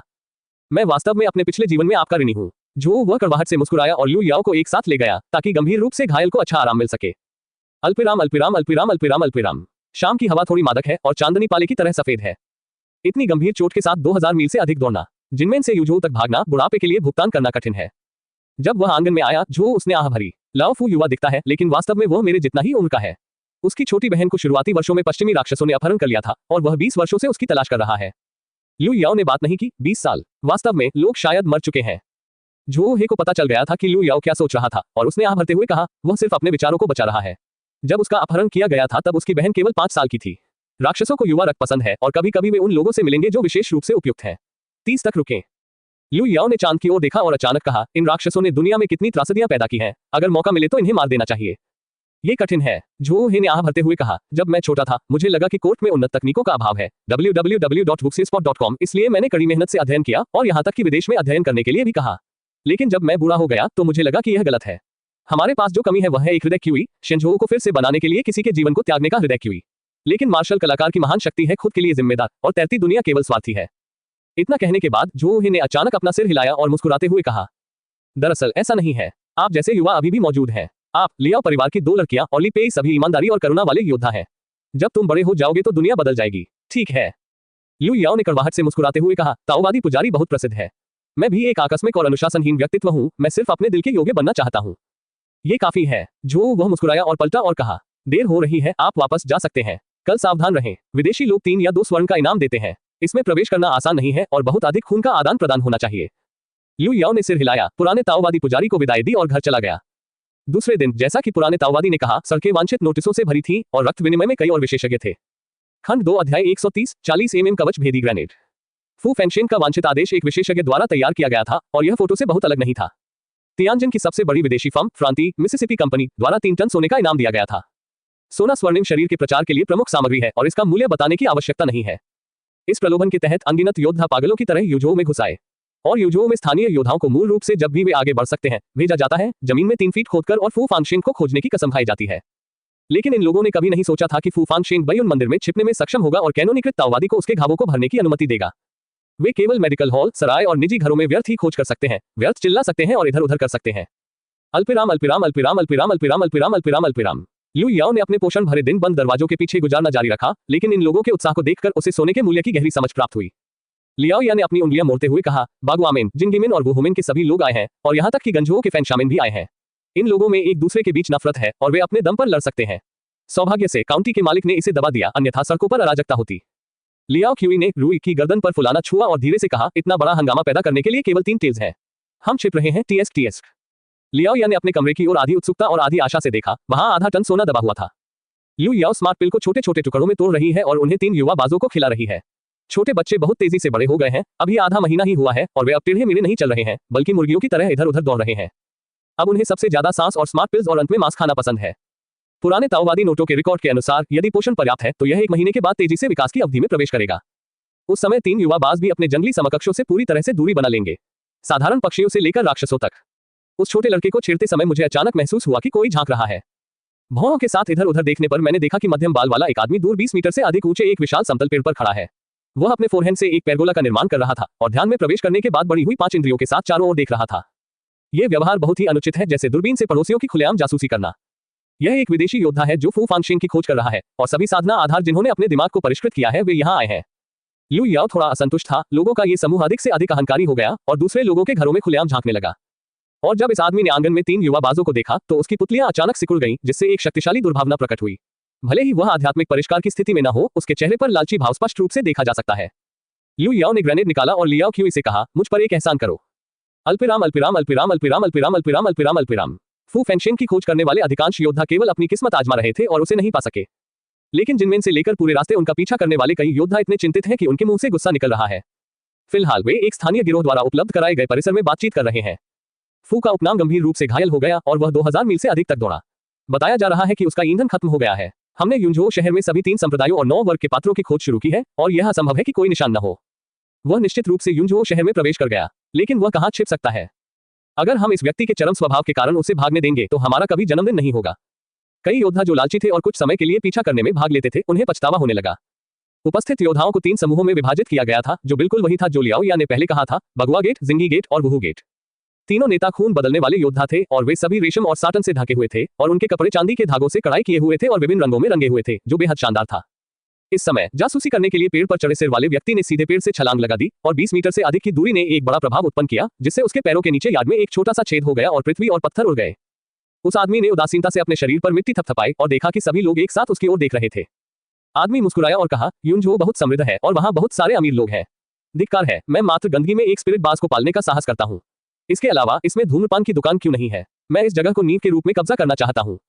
ड्रिलिंग तियानजियाओ, आपसे ये किसने पूछा? ये सही है, अगर तुम्हें फू उपनाम वाला कोई मिल जाए तो मुझे बताओ। सभी ने झट से उस आदमी से मुख्य बात बताने का आग्रह किया। तियानजियाओ नाम के व्यक्ति ने इसे गंभीरता से नहीं लिया और कहा, फू फेंगशेन अपनी पूरी ताकत से यहाँ भागा। ये स्पष्ट है कि पीछे कुछ है, इसलिए इसे ढूंढना इतना आसान नहीं है। जितनी जल्दी मैं योजना बनाऊं उतना बेहतर है। वरिष्ठ भाई जिंगीमेन 2 कांस्य गेंदों के साथ खेल रहे थे और पुराने शहर ने गंभीरता से याद दिलाया। ड्रिलिंग हेवनली फ्लड ड्रैगन, दूसरे घरों की जासूसी करने के लिए दूसरे घरों में प्रवेश करने के साधनों का खुले तौर पर उपयोग करना आपके लिए बहुत वर्जित है। आपदा को आमंत्रित करने के लिए सावधान रहें। तियानजियाओ ने जोर से हंसते हुए कहा, दूत फ्रांती ने पहले ही एक सख्त बयान दे दिया है। हम विदेशियों के लिए काम कर रहे हैं और शाही अदालत को परवाह करने की हिम्मत नहीं है। मैं एक अमीर घराने के बारे में आशावादी हूँ, केवल मज्जा को धोने और गंदे को परिष्कृत करने के लिए, लेकिन वहां सैकड़ों टन चांदी का लाभ है। क्या मेरे साथ भाग्य बनाने वाला कोई है? मैदान में कुछ लोग हिले, कुछ ने कटाक्ष किया और कुछ बेबसी से मुस्कुराए। ये हेवनली ड्रिलिंग फ्लड ड्रैगन एक अराजक और खून बदलने वाला डाकू है, लेकिन लोगों को ढूंढने के लिए उसे अपनी परिष्कृत भावना पर निर्भर रहना पड़ता है। कुछ लोगों के मुखियाओं ने एक दूसरे की ओर देखा और जब वे उन्हें फिर से समझाने वाले थे तो उन्होंने तियानजियाओ के चेहरे पर भय का भाव देखा। उसने दोनों पैरों से जमीन पर कदम रखा और उसका पूरा शरीर तुरंत शांति से गति में बदल गया। पलक झपकते ही लगभग 10 मीटर की दूरी चमक गई, मानो वह हमले से बच रहा हो। अल्पिराम अल्पिराम अल्पिराम अल्पिराम अल्पिराम अल्पिराम। लू याओ ने लियाओ क्यूई को अपनी कार में बिठाया, बातें करते और हंसते हुए एक सुदूर आंगन समूह में आए जो पेन के मार्शल आर्ट हॉल की साइट है। मास्टर पेन के परिवार की हिंसक मृत्यु हुए 1 साल से भी कम समय हो गया है और फिलहाल कोई भी यहाँ रहने की हिम्मत नहीं कर रहा है। आंगन की दीवारें लू याओ और उन तीनों द्वारा बैरट के साथ मिलकर बनाए गए बड़े छेदों से भरी हुई है। लियाओ क्यूई, मुझे आसमान तक पहुंचाने की पूरी कोशिश करो। ठीक है। लड़की ने अपने पेट के निचले हिस्से पर हाथ रखकर लू याओ को उस पर पैर रखने का संकेत दिया। लू याओ ने एक गहरी सांस ली और बैठने और भूलने की स्थिति में आ गई। उसने लियाओ क्यूई के हाथों पर कदम रखा और अचानक बल लगाया और लियाओ क्यूई ने भी उसे कसकर पकड़ लिया। मैंने लू याओ को 30 मीटर तक उड़ते हुए, हवा में ग्रेनेड उठाते हुए और ड्रिलिंग तियांजियाओ पर निशाना साधते हुए देखा। बैठने और भूलने की स्थिति में अल्ट्राफास्ट प्रतिक्रिया गति 0.3 गुना गति के साथ मिलकर प्रतिद्वंद्वी को मजबूती से बंद कर दिया जाता है और सभी व्यवहारों की भविष्यवाणी की जाती है। लू याओ ने ट्रिगर खींचा और 40 कवच भेदी ग्रेनेड दागा। अल्पिराम अल्पिराम अल्पिराम अल्पिराम अल्पिराम अल्पिराम। उपस्थित सभी लोगों ने ड्रिलिंग फ्लड ड्रैगन को बाघ की तरह भयंकर रूप से काम करते हुए देखा। फिर उन्होंने अपने सिर का उपयोग करके 40 कवच भेदी ग्रेनेड को सटीक रूप से उठाया। कवच भेदी हथगोले 80 मिलीमीटर मोटी स्टील प्लेटों को भेद सकते हैं। यद्यपि www.ukenshu.com पढ़ रहा है, खून बदलने वाले योद्धा राइफल की गोलियों को रोक सकते हैं, लेकिन वे स्पष्ट रूप से इस हथियार के खिलाफ शक्तिहीन हैं। तीखी चिलचिलाती गंध में कवच भेदी ग्रेनेड द्वारा बनाए गए उच्च तापमान वाले धातु जेट ने एक पल में ड्रिलिंग तियांजियाओ के सिर को जला दिया और ड्रिल किया, जिससे उसकी भौहों के बीच एक बड़ा छेद हो गया जिसे मुट्ठी में डाला जा सकता था। तियांजियाओ की बिना एक शब्द कहे मौके पर ही मृत्यु हो गई और 2 मृत आंखों को चेहरे की मांसपेशियों द्वारा संरक्षित नहीं किया गया और वे कमजोर रूप से नीचे झुक गईं। किसी ने कहा, परिष्कार करने वाले देवताओं के स्वामी की बंदूक ने हमला किया और मार डाला। इसे छिपाओ। हर कोई तुरंत दीवार के सामने झुक गया और जिंगी मेन वरिष्ठ भाई पागलपन से चिल्लाया। जिंगी मेन झाओ जिन के तहत हम इस व्यक्ति के साथ नहीं है। दोस्तों, मुझे गलत मत समझो। खंड 2 अध्याय 131 सिवेट पाइल। जिंगी मेन के वरिष्ठ भाई झाओ जिन 2 बार और चिल्लाए। इस समय अधिक ज्ञान रखने वाले लोगों ने अनुमान लगाया है। मास्टर झाओ, चिल्लाना बंद करो, प्रतिद्वंद्वी बिल्कुल भी निकट नहीं है। ब्लड एक्सचेंज मास्टर को एक वार से मारना जाहिर तौर पर एक बंदूक है। हमने कुछ नहीं सुना, प्रतिद्वंद्वी कम से कम 2 मील दूर है। सभी को लगा कि यह उचित था और कुछ मिनटों के बाद उन पर हमला नहीं किया गया और वे सभी धीरे धीरे उठ खड़े हुए। झाओ जिन ने थूका और डांटा, ये कमीने, मैंने पहले ही उसे याद दिलाया है कि वह बहुत अहंकारी न हो। अराजक बनने के लिए अपने दिमाग को परिष्कृत करने पर भरोसा मत करो, यह अब अधिक आरामदायक है। किसी ने पूछा, आध्यात्मिक गुरु की सहायता के बिना तो फिर हमें आगे क्या करना चाहिए? मुझे क्या करना चाहिए? झाओ जिन ने ड्रिल की लाश पर अपनी ठुड्डी उठाई और कहा, उसे शव परीक्षण के लिए किसी विदेशी को बेच दो और यह हर किसी के लिए पैसे की बर्बादी नहीं है। बाकी के लिए उसे जाने दो, जनजात स्वामी को अपना रास्ता निकालने दो। अल्पिराम अल्पिराम अल्पिराम अल्पिराम अल्पिराम अल्पिराम अल्पिराम अल्पिराम। लू याओ पहले ही लियाओ क्यूई को बातें करते हुए और हंसते हुए घर वापस ले जा चुकी थी और इस पूरी प्रक्रिया में लगभग 10 मिनट लग गए। लियाओ हाँ 3 युवा बाजों को खाना खिला रही थी और वह नहीं जानती थी कि वे क्या कर रहे हैं। प्रत्येक ने अपने अपने बाज को छेड़ा और शाम के बाद शांति और खुशी थी। इस समय दरवाजे पर हलचल थी और वह सु आर्या थी। छोटी लड़की ने 3 युवा बाजों का स्वागत करने के लिए अपने हाथ हिलाए, जैसे कि वह उन्हें छूना चाहती हो, लेकिन उसकी हिम्मत नहीं हुई। 3 छोटे लोगों की गर्दन पर फुलाव खड़ा था और शत्रुता स्पष्ट थी। वे केवल लू याओ और 2 बहनों को चूमते हैं और अन्य सभी को प्रवेश की अनुमति नहीं है। एरिया को आत्मिक पक्षियों से अलगाव की आदत थी और उसे इसकी कोई परवाह नहीं थी। उन्होंने लू याओ को आदरपूर्वक प्रणाम किया, मास्टर लू कहा और काम करने के लिए अपनी झाड़ू उठाई। पूरे आंगन की सफाई की गई और यहाँ तक कि 3 युवा बाजों की गंदी जगहों को भी एक नौकर की तरह सावधानी से साफ किया गया। लियाओ या ने अचानक कहा, सु एरिया यहाँ आओ। बॉक्सिंग जिम की मास्टर बहन और टाइटैनिक परिचारिका का सामना करते हुए एरिया थोड़ी घबराई हुई थी। वह अजीब तरह से पास आए, नुकीली टोपी उतार दी और उसे अपनी छाती पर रख लिया। हालांकि लियाओ या सुंदर और प्रतिष्ठित है, फिर भी उसका सुंदर चेहरा कुछ हद तक प्रभावशाली है। पतली और छोटी एरिया को ऊपर से नीचे देखते हुए उसने कहा, आप महीनों से अपने दरवाजे पर काम कर रहे हैं। यदि यह आपको चुकाने के लिए पर्याप्त है तो कल से आप ऐसा नहीं करेंगे। एरिया ने अपने होंठ भींचे, लू याओ की ओर गुप्त रूप से देखा और फिर अपना सिर नीचे किया और दबी आवाज में कहा, मैं अभी भी जवान हूं और मैं अपने दिल में स्वामी की दयालुता को याद रखूंगी। जब मैं बड़ी हो जाऊंगी तो इसका बदला चुकाऊंगी। बोलने के बाद उसने अखबार उठाया और बाहर जाने के लिए तैयार हो गया। लेकिन जैसे ही मैं दरवाजे के पास गया, मैंने कठोर और खूबसूरत महिला को यह कहते हुए सुना, मिलना भाग्य है। क्या आप लियाओ जियाक्वान के पंजीकृत शिष्य बनना चाहेंगे और मेरे साथ मुक्केबाजी सीखना चाहेंगे? एरिया आश्चर्य से पलटी, अविश्वास से लू याओ की ओर देखा और लू याओ ने मुस्कुराते हुए उसकी ओर सिर हिलाया। छोटी लड़की झट से घुटनों के बल बैठ गई और आश्चर्य से झुकते हुए बोली, गुरु शीर्ष पर है, शिष्य तैयार है। लियाओ या ने सुंदर चेहरे के साथ कहा, यह सिर्फ एक नामित शिष्य है। यदि आप वह नहीं करते जो मैं चाहता हूं तो आपको किसी भी समय निकाल दिया जा सकता है, इसलिए याद रखें। शिष्य गुरु की शिक्षाओं को याद रखें। एरिया बहुत खुश थी और टूटे हुए दांतों के साथ बड़ी सी मुस्कान दिखा रही थी। वह सिर्फ 9 साल की थी और अपने दांत बदलवा रही थी। इसके बाद मैं तुम्हें सबसे बुनियादी स्तर पर दौड़ने वाले घोड़े सिखाऊंगा और तुम आधे साल तक घोड़ों पर खड़े रहोगे। लियाओ हाँ ने जल्द ही अगला मूल्यांकन शुरू किया। ढेर में खड़ा होना बेहद उबाऊ है। आधे साल तक खड़े रहना न केवल इस कुपोषित छोटी लड़की के शरीर को फिर से भरने के लिए है, बल्कि उसके स्वभाव को और बेहतर बनाने के लिए भी है। कुछ दिन पहले लू याओ द्वारा परिष्कृत पीवान डैन को बाहर निकालें, एक को 5 छोटे भागों में विभाजित करें और इसे सु एरिया को दे ताकि वह उसे हर दिन एक खाने का निर्देश दे सके। छोटी लड़की ने इसे गंभीरता से लिया और वहीं एक खा लिया। गर्मी की एक धारा उसके पेट से होते हुए उसके अंगों तक फैल गई और वह जानती थी कि आज से वह अछूत नहीं रहेगी। किसी दूसरी दुनिया में सामाजिक वर्ग का प्रचार कभी कभी उतना ही सरल होता है। अपनी मृत बहन के बारे में सोचते हुए एरिया ने अपने आंसू रोक लिए और टोपी वापस पहन ली। लू याओ ने मास्टर लियाओ को नए शिष्यों को प्रशिक्षित करते हुए बहुत दिलचस्पी से देखा और लियाओ क्यूई ने फुसफुसाते हुए कहा, दीदी बहुत सख्त है। जब मैं छोटा था तो मुझे बहुत पीटा जाता था। देखते हैं ये छोटी लड़की इसे संभाल पाती है या नहीं। रूटीन को लगता है कि एरिया स्मार्ट और समझदार है और उसका व्यक्तित्व सख्त है, इसलिए कोई समस्या नहीं होनी चाहिए। अल्पिराम अल्पिराम अल्पिराम अल्पिराम अल्पिराम अल्पिराम अल्पिराम अल्पिराम। इसके बाद के दिनों में 3 युवा बाजों के अलावा एक छोटी लड़की भी थी जो हर दिन खड़ी हो जाती थी। एरिया जब भी खड़ी होती थी तो उसके कपड़ों में पसीना आ जाता था, लेकिन सौभाग्य से टॉनिक और पर्याप्त पोषण के साथ उसका शरीर दिन ब दिन भर जाता था। अब वह पहले जितनी पतली नहीं थी और उसे निर्देश देने का कार्य लू याओ पर आ गया। इससे कोई फर्क नहीं पड़ता कि वह किस संप्रदाय में है, लियान शेन जानवान सेलिब्रेशन एल्डर के लिए सबसे अच्छे उम्मीदवार है। एक बार जब राज्य चालू हो जाता है तो मानव शरीर की आंखों में कोई रहस्य नहीं रह जाता है। लू याओ अब जिम में सबसे व्यस्त व्यक्ति है। उसे न केवल खुद को प्रशिक्षित करना है, बल्कि उसे बाज और छोटी लड़की की देखभाल भी करनी है और रात में लड़की को आरामदायक भी रखना है। फाल्कन और छोटी लड़की नींव रखने के महत्वपूर्ण दौर में है और लू याओ बैठने और भूलने में माहिर होने के नाते निश्चित रूप से सबसे अच्छा समर्थन है। उस दिन एरिया की गलतियों और चूकों को इंगित करने के ठीक बाद एक परिचित पेपर क्रेन उड़ गई। ये झो हे का संचार का सामान्य तरीका निकला। अफू फेंशिंग ठीक हो गया है, आपसे दोबारा मिलने का इंतजार कर रहा हूँ। लू याओ पेपर क्रेन के साथ खेल रहा था, जो बाहरी वस्तुओं पर उसके दिमाग की शक्ति को पिन करने की एक गुप्त विधि थी, और वह भ्रूण की सांस को परिष्कृत करने के आश्चर्य को महसूस करने से खुद को नहीं रोक सका। अल्पिराम अल्पिराम अल्पिराम अल्पिराम अल्पिराम अल्पिराम। जब वे फिर से बैयुन मंदिर के पिछवाड़े में आए तो झोहे और फू फानशेन पहले से ही मंडप में इंतजार कर रहे थे। लू याओ को आते देखकर फू फैनशेन खड़ा हो गया और अपनी मुट्ठियां पकड़ ली और गंभीरता से कहा, भाई लू, मैं आपकी दयालुता के लिए आपको धन्यवाद नहीं देना चाहता और मुझे अपने पुराने फू के लिए एक बड़ा इनाम मिलेगा। लू याओ मुस्कुराए और सलाम का जवाब दिया, हाँ भाई, फू ने पहले ही मुझे उदारता से पुरस्कृत किया है और उन्होंने जो रक्त नाभिक दिया वह बहुत काम का है। जियाओ लू ने 3 स्पिरिट बाज पाले। 3 झो हे का स्पष्टीकरण सुनकर फू फानशेंग आश्चर्यचकित रह गया। झो हे, आप सप्ताह के दिनों में आध्यात्मिक पक्षियों को पालने के लिए लोगों को मूर्ख बनाना पसंद करते हैं। क्या आपने भाई लू को नहीं बताया कि यह चीज कितनी महंगी है? 3 को पालना। लू जियाओ के पास पैसे की कमी नहीं है, इसलिए इसके बारे में चिंता मत करो। ये थी आज की कहानी। अगर आपको एक्सप्लेनेशन पसंद आई हो तो लाइक, शेयर और सब्सक्राइब जरूर करें। अगली वीडियो में हम इस यूनिवर्स के और सीक्रेट्स एक्सप्लोर करेंगे। Thanks for watching. Welcome to Kahani universe.